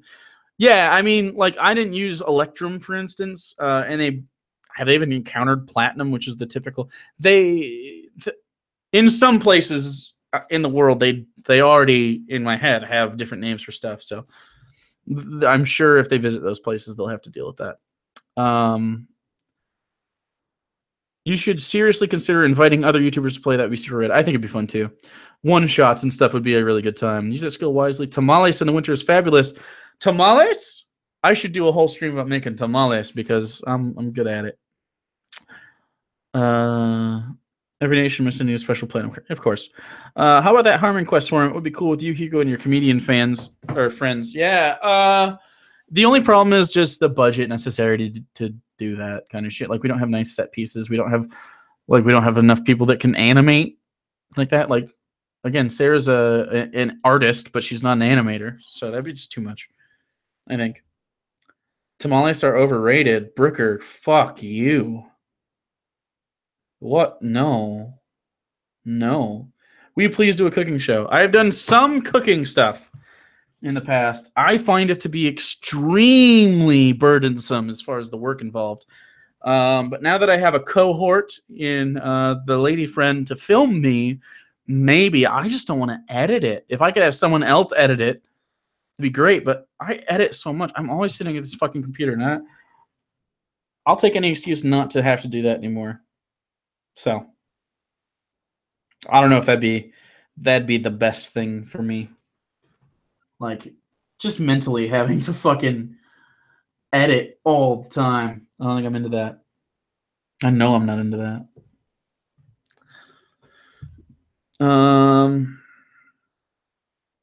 I've never made a tamale from scratch, but they're fabulous. Please do that video. I love your cooking videos on your other channel. Yeah. Play me in chocolate and I'll edit too. I'd have to teach her how to edit. So maybe eventually when she gets to editing, maybe. Jake is the next binging with Babish. I don't know what that is. Oh yes, I do. It is a really good cooking show. He's better than me. I think the best tabletop game I ever did involved a gnome berserker. At one point we fired him out of a trebuchet. That's really cool. The only thing is, if you fired any low level characters out of a trebuchet, they would die from the impact. So, can I pay you? How's the weight loss going? Decent. I run every day now. Well, not every day. I run a lot of days now. I'd like to run more. I'm probably gonna run tonight, even though it's late as fuck. I've been itching. I just got new running shoes the other day. I just got the treadmill not too long ago. But yesterday we actually went on a date to see Postmodern Jukebox, so I didn't. So it'll go. It stalled out a lot because I moved and was basically homeless for 3 months. But after I got the house, it's going much better now. Because when you don't have a steady place to live, of course it was due to my own choice. Still worked, of course. I was living at my mom's house for a little bit while I was waiting for this mortgage to get wrapped up, but took for fucking ever. And they wouldn't just give me the keys, which is stupid. No one was living here. I know that's a rule, but fuck. It was really annoying to have a house, but not have a house. You eat worse. You just eat worse when you don't have a space of your own. It's just a fact. A lot of people eat fast foods. It's easier. Luis Cortez, Postmodern Jukebox. Yes, we went to see that in person. It was awesome. Jake, if you want weight loss, find an arcade and yes. No, thanks for DDR. You just gave me an idea to hire villagers as trebuchet ammo. I blame you for my next villainous act. Nice. So I got PCs looking out for those limited editions. Oh, I see. Yeah, that's actually a pretty cool idea. Some Asian girl was paid $9,000 a month to film herself eating food. How does that make you feel? If you guys want to see me eat food and you'll pay me $9,000 a month, I'll eat food as fuck. You ever considered creating your own chick track? Call it Hugo and Jake and Chick Track. Actually, The Adventures of Hugo and Jake is a written story that I need a comic artist for. But I don't have money to pay that person until after we sell the things. And that has been the hurdle to get through. So I would need someone with a lot of free time and skills that they weren't applying to anything else, and then to get paid after the fact with sales of that. That's hard to find because it feels like exploitation up front, right? Because like, oh, I'll give you stuff for exposure. That's bullshit. That's stupid. Like I said, Sarah's an actual commissioning artist. That's her job. And she should get paid for her work, but it sucks to not be able to pay for such a big project up front because I don't have that much money. So it's hard to find that kind of stuff. So, Jake, did you see my question on Twitter? I did not. Ask it here. Please, Phoenix, show us you being a DDR pro, and Jake following us, but I would be terrible. Will you ever write a book? I have written part of a book. I don't know though. When my life isn't busy with internet stuff, I think. So down the road, I think I'm a pretty good writer as far as base level skill and not grooming that talent. You know what I'm saying? Like, because I see people with similar educational backgrounds also write, and I feel like I'm better than them.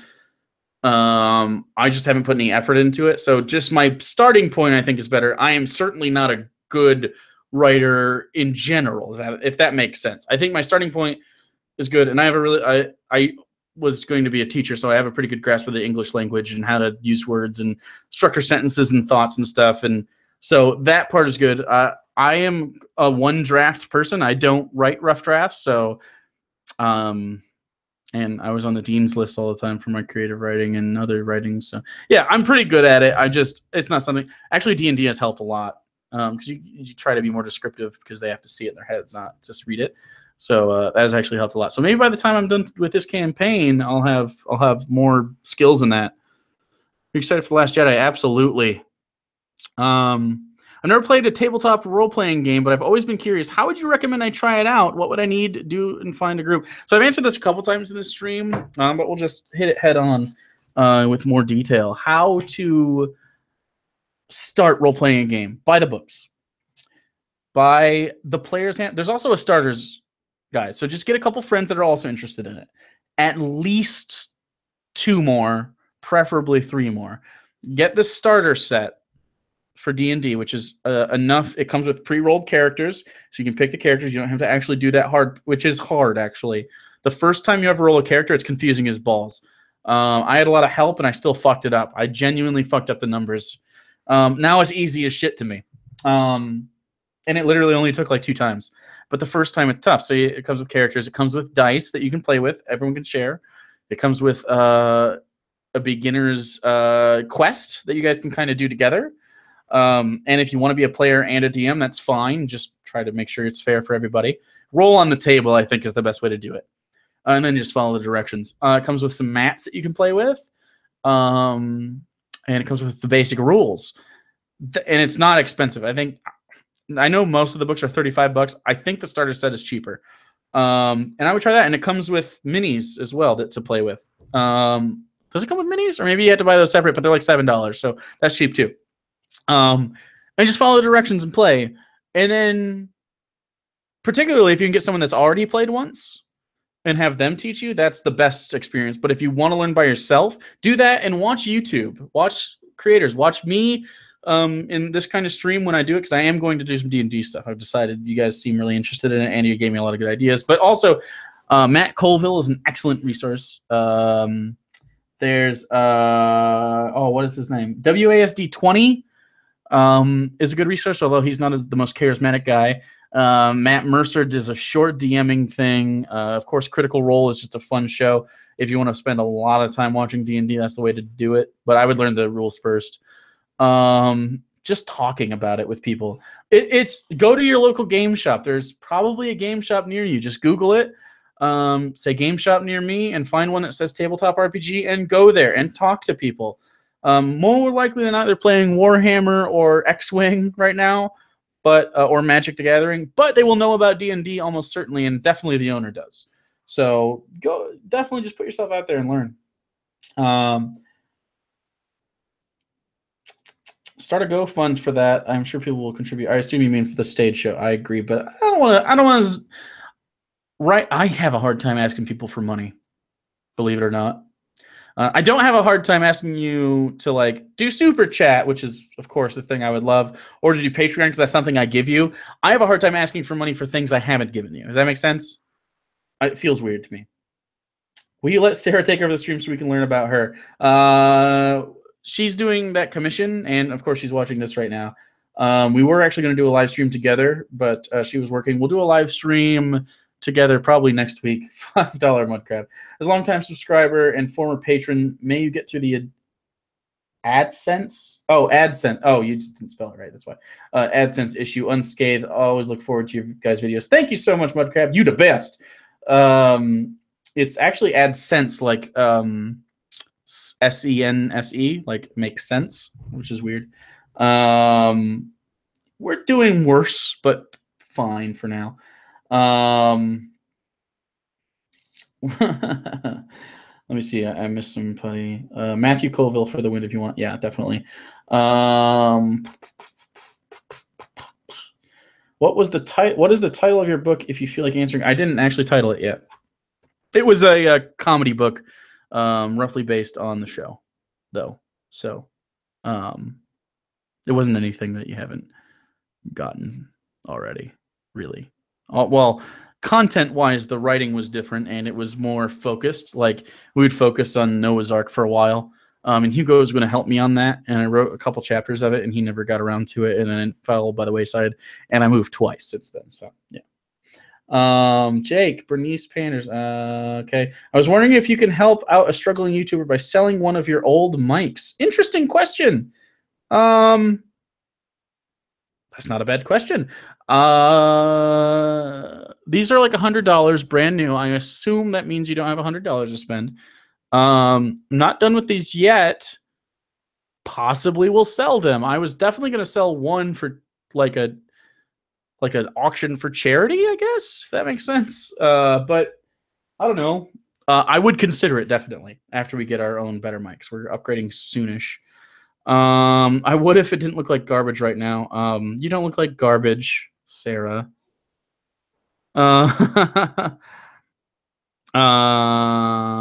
Yeah, keep positive. Yeah, put yourself out there if you want to find a group, definitely. Jake, are you willing to? Yeah, I just saw that. Never mind. I'm here in Green Bay, Wisconsin, so I'm assuming it's a small community. Just don't assume. Actually, go check it out because Green Bay. I mean, go Pack, go. Ugh, fuck you. I'm a Lions fan. I'm glad Aaron got hurt, but there's probably people around your area. You'd be surprised. There's a lot of people that are playing it now. I just recorded my cell phone. I'm happy with the lack of popularity. Yeah, honestly, just always push forward. Like we spent our first mics were like $35. So, and you knew the quality back then was shit. So you don't need this to be good. Hey Jake, do you have any D&D races you hate? No. I think it just depends on how you go after it. I asked a few times on Twitter if you could hit me up on here. Yeah. Jake, who is that in the window behind you? Ooh, spooky. Nobody at all. I'm in East Mesa, Arizona, and can't drive. I doubt there's any game shops in walking distance. You might be right. But online, again, is the place to be. I'm telling you. Our Discord definitely has people that want to play with you. I know that for a fact. Not really elitist to a particular rule set. More of an air of arrogance about the way DMs players should act. I must have missed the thing. How long will it be until you guys are legit famous? Probably never. I don't know. I've never considered it really. I don't consider like I don't know. I don't act like I'm a popular YouTuber. You know what I mean? Just kind of hanging out, you know, doing my best, living life. Jake, I tried for 2 years, not even 100 subs. Really need some funds for living expenses, but no traffic. Yeah, just honestly make content that you like and don't worry about the traffic, but put yourself out there and say, hey, you might be interested in this if you're having a conversation with people.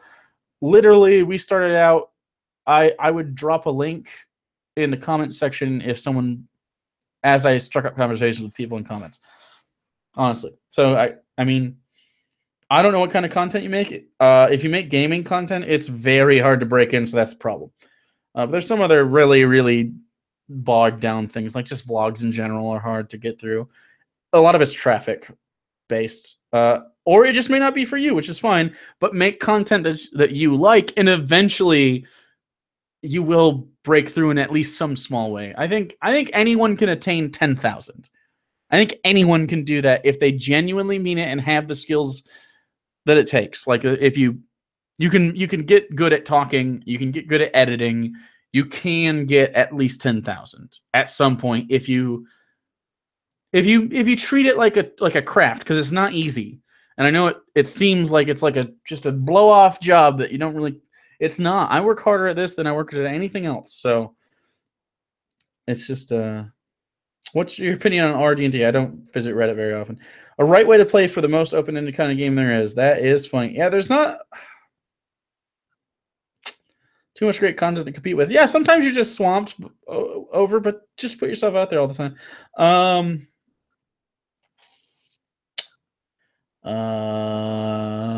Wait. I'm trying to figure out what Eagle cohort's talking about.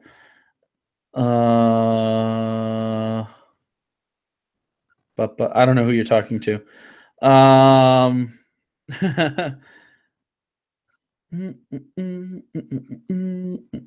If you guys want, I could pop in. Oh, did you put your face on and now it's all good? You got to get your own chair though, woman. Oh, God damn it. I don't have a chair for you. This is my chair. All right. Get your own chair. Okay, yeah, she's coming in. Aggressively disrupt the stream. We're not going to be on for much longer. Actually, I got to hide something. Boop, hidden. Oh God, I can't move over that much either. There's like shit in the way. I don't know how tall this is. Why did you do this? Don't laugh. I was demanded. I was demanded. There's demand for you now. I see. Okay. Everyone wants My hair looks terrible.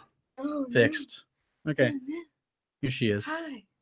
I look like garbage. Well, nah, you're fine.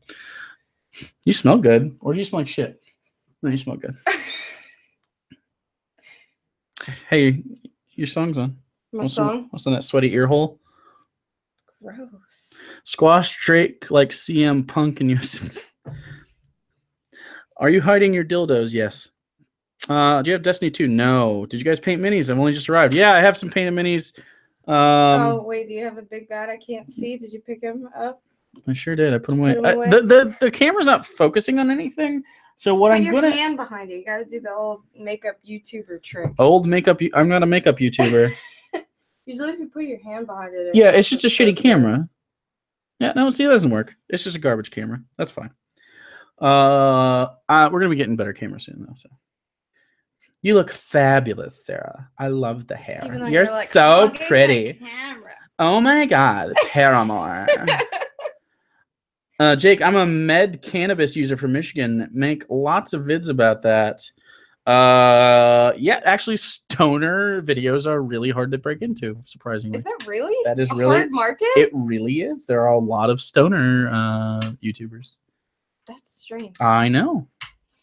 But yeah, so of course I sniffed her. He sniffs me every time I come near him. She smells sniffable. I don't know. I'll take some of that medical cannabis off you though. Actually, that's illegal. Don't do that. You'll lose your fucking ability to get that, and you probably need it if it's medical. Don't do that. Don't give it to me. I'll make a late night bribe. I'll subscribe to someone if they subscribe to me. Nice. Sub for sub. The original, the OG way to get. Now the animals are in here. Yeah. God damn it. Oh my God. The cat is being chased by the dog. And oh God. Okay, Jake does that gay voice too good. Call me maybe. All right. Oh my God, I just colored mine berry purple. Looks like shit compared to hers. Oh, your hair. Yeah, you have nice hair. You actually got it done by your aunt back in Louisiana. We went to Louisiana. We drove down to Louisiana, which is where she hails from. And okay, that noise was my dog whining. He was yawn whining. It was a yawn whine. Hey, buddy. Hi, bud. He's been wanting. See if he can come up on your chest, okay, so hold on. he can come up. The iPad so he doesn't break it. Okay. Come on. Come on. Can you see him? Okay, this is Darwin. Hi, buddy. Hi, bud. He's a good boy. The puppy must be saved.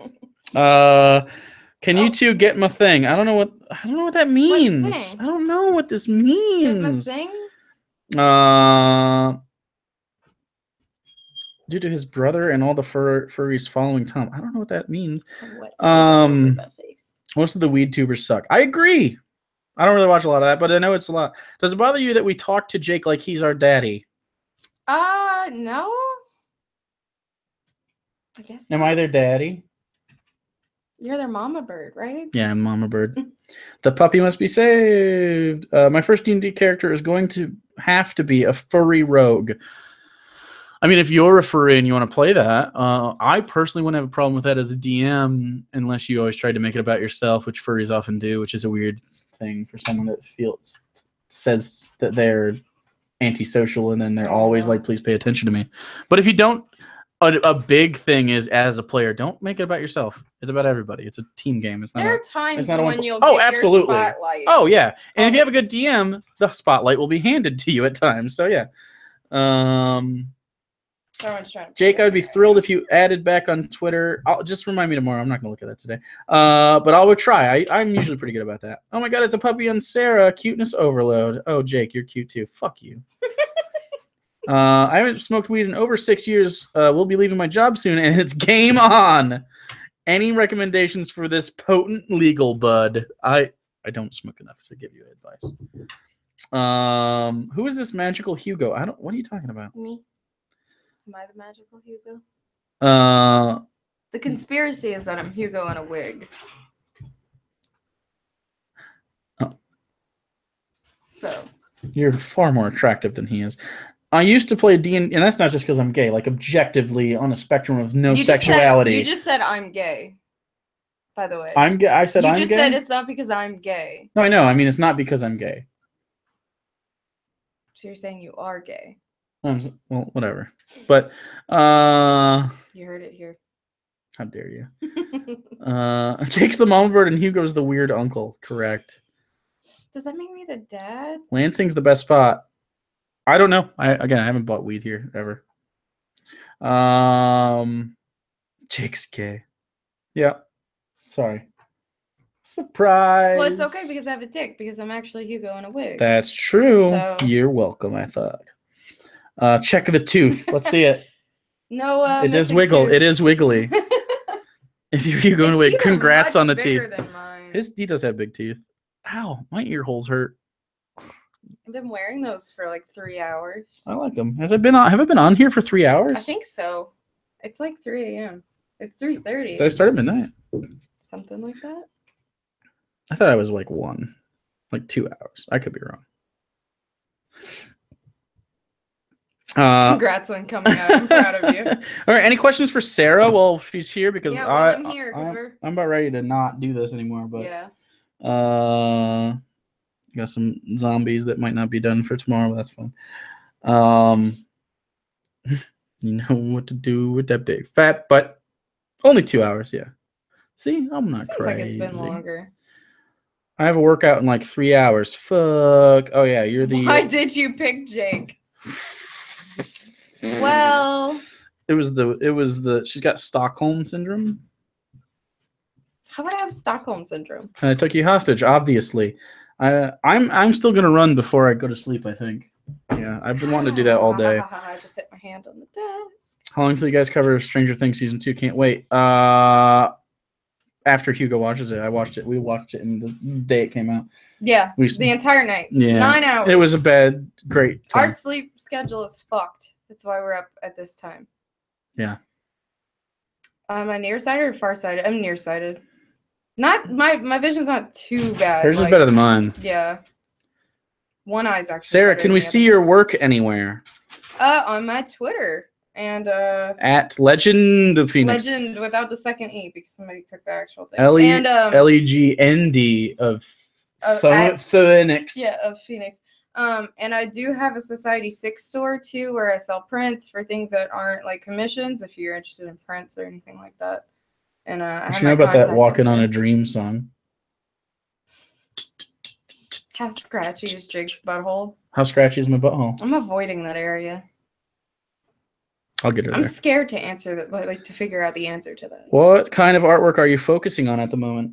Oh, right now. Okay. Yeah, I guess you can show a little bit of a progress report, right? I have a rough draft going on for a Curse of Strahd party. Here, I'll hold it up closer to so it's not. So this is just a rough draft of a large poster style commission. She just got hired for yesterday. Officially? Yesterday, yeah. By some Canadian friend. Well, not a friend, a Canadian customer. Yeah, he wants his party that he ran through Curse of Strahd with a couple NPCs in the background. So Eagle Cohort actually got some work commissioned. If you want to show that in the chat, who is a friend of mine, so it was. There you go. Okay, I'll do it again. Check it out. So this is some player character art for a player he has that didn't get art right away.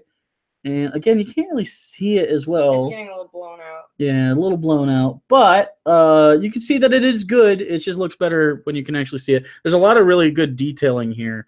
Like the shield has... the fire was the most fun. Some stuff. And I don't know if you can even tell. The fist right here has a fire effect that dances between the fingers. It sort of like licks the hand. It's a really cool thing. It's a half orc.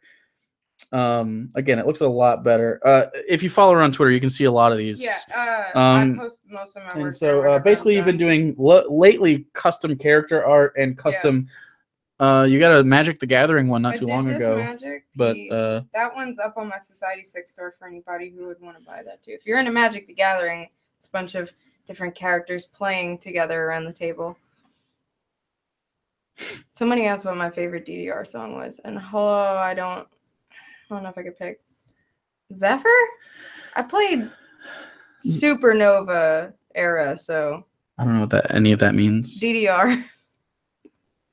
How often does Jake stick you in the Dutch oven, or do you Dutch oven? No, I just fart into the air. See, we have a sofa that's separate, so we have two reclining seats with a thing in the middle. So he just farts and it wafts over to my section of You mean the Darwin room. farts?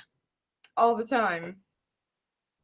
I don't do playing mats, but I don't see why you couldn't. I mean, the piece mats? I did, the guy was getting it printed on a playing mat, so that's why he got it commissioned. Yeah, playing mats for Magic the Gathering. You probably could with the measurements for, because I assume you want the card placements and places to tap and stuff. Well, no, I know a little bit about it. No. Some people just like getting cool artwork on this. Like I've had one. Well, that guy, yeah, okay. So the guy that you did that for was printing it onto a. You basically get a digital copy, and then you can put it on whatever the fuck you want. And it's if you tell the dimensions you want. Yeah, if you give me the exact dimensions, I could do it in that. Yeah. We need Jake's face as a meme. That's already a thing on the Discord. There's a lot. Jake, have you checked out Emergency Awesome on YouTube? Yeah, he's okay. I feel like he doesn't have a lot of charisma. He's all over all that shit, though. He uploads constantly. Darwin sounds like a name you name a dog that will probably die of stupidity. He's in between being smart and stupid. He's smart in that he knows, like, individual toys, and he'll bring them down, and he's put them away at times. But he hits his head on Yeah, he gets way too excited about shit, but he's a pup still. He's literally just barely a year and 4 months old, so. Yeah, he's a little stupid. Yeah. My cat's kind of dumb, too. He's adorable. Jake's face is almost as beautiful as Sarah's. Aw. Grody. Grody. Please take this as a compliment. Why does Sarah look like she belongs on Scott Pilgrim versus the World? Colorful hair, I guess. Yeah, must be. It's loud. Why are you so... Literally, you're maybe 4 inches back of me, but that lens makes you look fucking in the back of the room. I know. Let me... Because you're like all up in the... Let me get on the same plane of existence as you. You're not even that much smaller than me. Okay. Like as far as height-wise, I mean. Oh, it's the chair. It's the chair. I'm also... Yeah, you're much lower than me.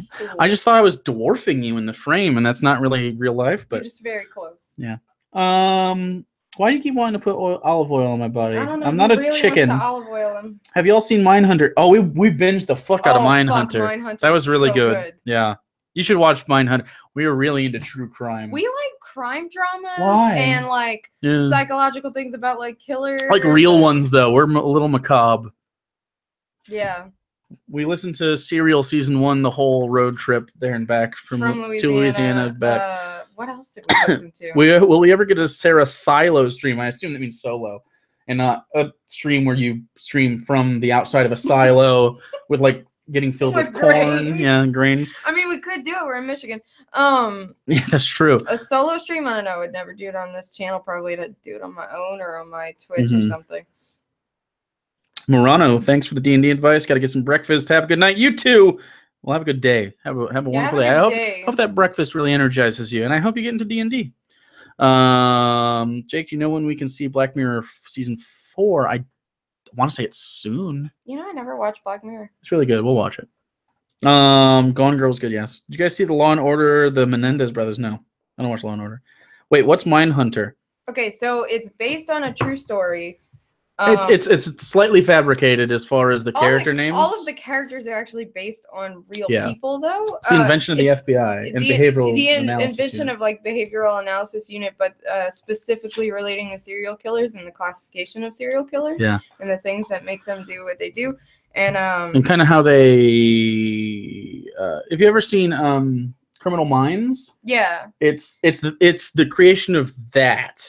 But not pseudoscience-y and shitty and like and there's no CSI quirkiness, you know, with the shitty forensics stuff. It's none of that. It's actually pretty realistic, and they actually did interviews with these serial killers in real life, and they took word for word almost the exact words from these serial killers and had like great casting for it, and they really, really brought it to life. How about True Detective? How about Rust on True? I don't know what Rust is, but True Detective season 1's the only one I've seen because I heard season 2 is bad.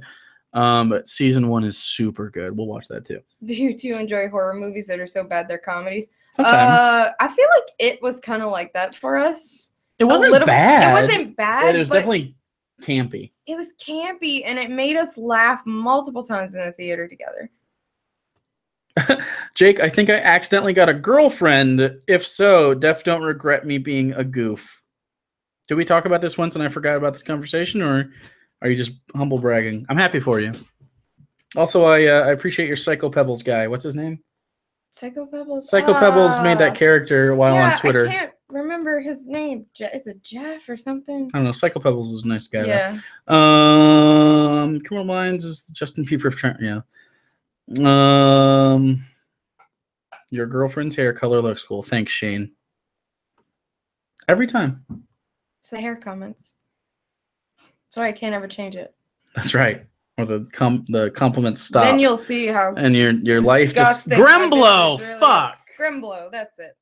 Then your life just will become shambles because no one will be complimenting you anymore on your hair, except for me. Every girl out. Never ask me what I use to dye my hair ever again. The glasses are nice too. I want to get new ones though. I'm getting new ones soon. Why are you two so lovable? I don't know. Please do blue or green hair. Okay, I thought about doing blue for a long time ago. I thought about blue, but I've had my hair orange since I was in middle school, and I'm too attached. Can't. I'm still dwarfing you on screen. I have to lean forward so much. Climb inside my shirt and pop out, and we'll have two heads.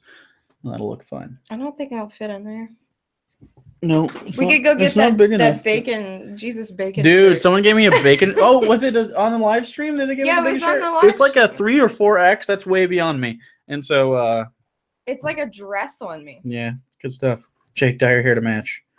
Why is your window so sunny? It's not sunny. That's my studio lighting. It's an actual studio light. Oh, I think they think that this is the studio light. Is, yeah. The edge of the window. Do you enjoy Nostalgia Critic? He's okay. I hear he's an asshole in real life though. Makes the main color off. No, this is pretty realistic color. Yeah, this is pretty. I got it pretty close. I changed the white balance. I like that blue catastrophe earlier. The whole thing shut off and turned back on. I saw. Straight up looks like daylight. It is. Well, that's what they're supposed to look like. It's supposed to look like natural light. Yeah, that. It's just behind me from earlier. Keeping me awake right now, to be honest. Okay, cool. Happy for you. All right. Last questions. Are there any atheist podcasts that you recommend? I don't really listen to any podcasts. It's mostly just YouTube. No. Listen, watch Logic and me. Yeah, Logic is basically a podcast if you really want to get into it. It's like half hour long videos. By the way, the camera sucks, so tomorrow I'm gonna finish. We're playing around 5. Hopefully, I finish these before we play, which I think I will. And then if you follow me on Twitter, I will have them uploaded at Bible Reloaded. So, do you like Modest Mouse? Yes, I do. Why did we talk about Modest Mouse twice tonight? That's so weird. It was different people too. Yes, I do. Are your new neighbors friendly? And if so, do they know what you do for a living? We haven't talked to any neighbor except for the one directly behind us that we share a fence with. Yeah. She actually interrupted in the middle of a recording one time. Like, I answered the door and they were recording in here, and she was like, "Oh, I just wanted to let you guys know about the fence." And it was ridiculous. She was nice though. We were like, "Yeah, we work from home." These people over here seem fine. They have a teenage daughter that stares at us out of the window all the time. And then over here, it's a younger couple, probably our age, but they have a dog. They have a baby. Oh. And I'm not into that shit. I don't pay attention. So, you know. They definitely have a dog, but yeah, they have a dog. Harmon Quest is good. This season was not as fun as the last one I found. Like from what I've seen so far, the first couple episodes. Sam Harris is great on all but politics, and Joe Rogan keeps a level head while hosting very interesting. Oh, I guess those are not atheist podcasts. Yeah. How has your family reacted to your YouTube career? They're very supportive. And ask for money a lot. Yeah. And they think I make way more money than I actually do. Your brother asks for money a lot. He asked me if I could help him out, yeah. Yeah. I didn't. Did you know your dog is trying to escape out the window? Nope. There he is. He's right here. He's right in front of me, being a cutie. Do you have a favorite soda? Diet Dr. Pepper. Choice Sprite. Sprite Zero, actually, now. Sprite is legit. I'm hopping on the diet soda train. You actually, even so, I think it's better. It's fizzier. Yeah. What's your serious parents? My dad, I had to break it to him. My mom's no longer with me, but my dad, I had to break it to him pretty much as soon as I told him I was talking to a guy from out of state. That, like, yeah, he has his own business, and then I just kind of straight up told him, I'm like, yeah, he's a YouTuber and he makes atheist I get along really well with your dad, though. I think he's a nice guy. Well, my dad's not really that religious. He just believes in aliens. Yeah, he straight up ancient aliens. Does that mean? He ancient aliened at him immediately. Like, that was the first thing. He's fun. I like him. Good guy. I like him better than my own dad. How about that? I've never even met your dad. And you probably won't. My boy with that Diet Dr. Pep. That's right. Hey, Laciana. I don't know how to say your fucking name, dude. Your pseudonym. We played a little bit of D&D together and in Eagle Cohorts online game, and he's a druid. He grew a tree, jumped up into the tree, and then jumped back down as another animal, and I forgot already. And smash something, but because it's polymorph, he doesn't take the damage from it. The thing did, but it hurt. I played in a game one time where my friend had summoned pixies. It was like summon woodland beings, summon pixies. The pixies all know polymorphed everyone in the party into giant apes, which is a challenge rating 8 creature. It does like I miss you, buddy. Something damage. Druids are fun. Yeah, druids are fun, but you've got to know D&D to play a druid. That's not a first time player. Show us class. The Doge. Everyone. The Doge. Demanding the Doge. What dog. Oh. Give me a second. Can you guys recommend any new bands for me to check out? Bands that I like that you will also like. Try Alt J. They're fun. If you like some rap. You like Drake? Who else do you like that's not normal? Not normal? Yeah, they're asking Drake for new bands. Is what I'm saying. It depends on the genre. Like who's that guy that I like? His name I can't remember. Sufjan Stevens is not rapper. Sufjan? Rapper. Rapper. Chance the Rapper. Chance is good. No, the white guy. What the fuck? Why can't? Oh, Aesop Rock. Oh yeah. Aesop Rock is really good. It's not really new. No, new. I meant new, like not like on the radio all the time. Oh, I don't know. Because he asked for new bands. See, the stuff I listen to that isn't on the radio is mostly like metal. So. Yeah. Yeah, I know. You listen to folk metal while you're drawing D&D characters. Usually, whenever I'm drawing, it's my. You're not a metalhead though. I was for a long time. Yeah, I couldn't deal with that. I used to be like a Slipknot metalhead. I would like to play with you again. You were one of the good players of that group. Yeah, he was a good one. We had some shitty characters that only cared about their loot, and I hate that. Never give loot to characters that are always asking for loot. Just don't do it. You make them leave. I had a friend who I actually, when I was DMing for them, I made all of his magic items cursed because he would take them all. Fuck that guy. So I would curse the magic items to teach him a lesson. Kick Jake off Sarah and Dog only. The Sarah and Dog show. Puppy. Brand new, kinda. I used to listen, but I had an ex that really, really liked Brand New, so it's kind of. Oh, watch your brain, buddy.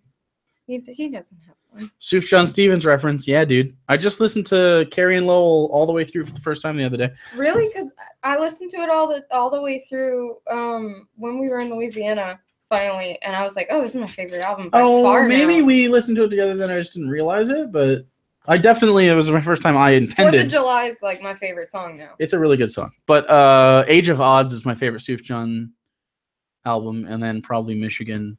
It's not because I'm a homer, it's a really good album. And then Homer. Some of the other stuff. Yeah, Homer. Opinions on Kanye.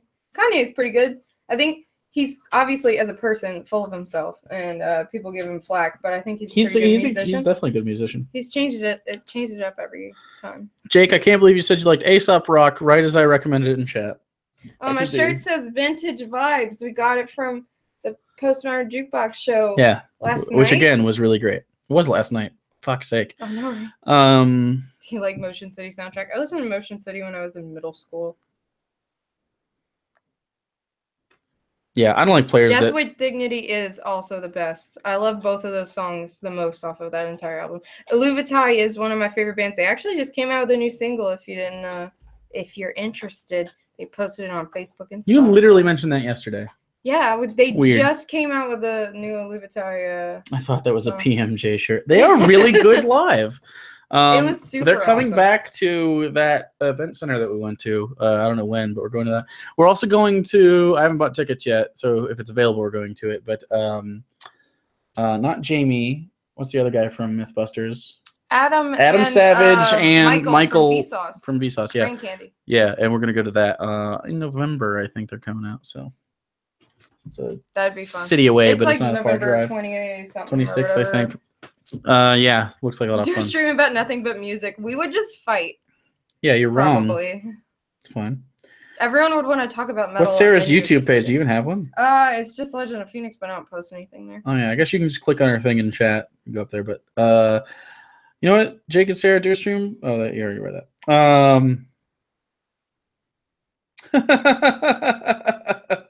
I hate making players fight each other or having them fight each other because they're actually angry. I've never had that happen in person, I think. The only time I would allow that, probably, I would just be like, hey, stop. The only time I think I've ever had player-on-player aggression was after I was running Tomb of Horrors, and one of my players went into the mist that makes you stupid, failed this check. Fine, and he rolled a 1. Well, he rolled a 1, lost his intelligence goes all the way down to 1. So he just was dumb, and the players that were playing with him were evil, so they kind of used him as like the trap bait, where they just pushed him down the hallways and see if he set anything off. That was probably the most aggressive thing I've seen between characters before in a game that I've been in. I can't imagine you guys fighting each other unless it was a coerced situation where... I mean, me and Kriega almost fought together. Like, me and Richie almost got into it because I cast Compelled Duel on him because I wanted him to stop killing people. Yeah, well, that's different. That's a magical, you know what I'm saying? It wasn't because you two were in real life mad. Yeah, no, it was just me trying to get him to stop smashing people's heads in. Music arguments are fun. Ugh.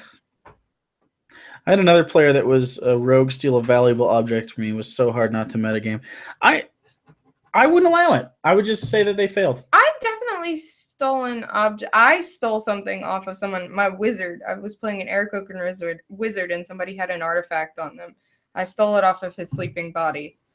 Was he just being a dick about it, or no? But we all had a laugh over it because I just rolled and it was versus his passive perception. I guess if you have like a rapport with other people, and that's okay. Because normally the cardinal rule is don't steal from other people, but the cardinal rule is it's not a one-player game. Yeah, but I mean, if you guys know that you'd all get along and it would be fun. Oh, hi, bud. Come here. The people want to see. Please don't kiss me. Look at his pretty collar I bought for him on Etsy. Mm-hmm. Okay. He's a very handsome boy. Why are you licking? That's disgusting. Ow. Okay. So this is why are you? He's play biting my hand right now because he wants to play. I don't want to play. He really wants to play. He just wants to play. He's just a good boy though. Now you look ridiculous. Now you look like a fool. All right. Get down. Down. Thank you. He's a pretty good. He's a good kid. Who are your favorite actors? Shit, man. All right. I think that's it. Yeah. Not you. You thought that things were going to happen. Currently, an evil campaign. Well, an evil campaign is very different. Very different because that's kind of murder hobos, fun bullshit. Yeah. But if you want to tell a story with other people and have them like have characters that get high level and cooperate and be heroes in a story, then it's just not cool. Sometimes it can be fun, but like I allowed the rogue to spy on Hugo doing secret stuff. She spied on me sleeping when I had a nightmare vision. Right, I let that kind of shit happen, but I'd never give her information beyond what she could actually attain. You know what I'm saying? Like it would never be game breaking fucky shit. And it was actually kind of funny. And then like whenever I was rolling to see if Hugo was lying to me, about like where he was going, so I could keep tabs on him. So it's been funny so far. Yeah. What time is it there? 4, and I'm about to go to sleep. What? You're not gonna run? I'm gonna run, but I'm gonna sleep after that. Darwin, no. Needs to be reasonable. That's correct. All right, guys. I love you very dearly. Anything? Someone said they love you and fuck me. So, well. I'm just gonna steal everyone. I'm Yoko. You're not Asian though. Can I be trans Asian? Just no. Just no. I'm gonna take this off with my mouth, and then once that's done, I'm closing the stream. Oh.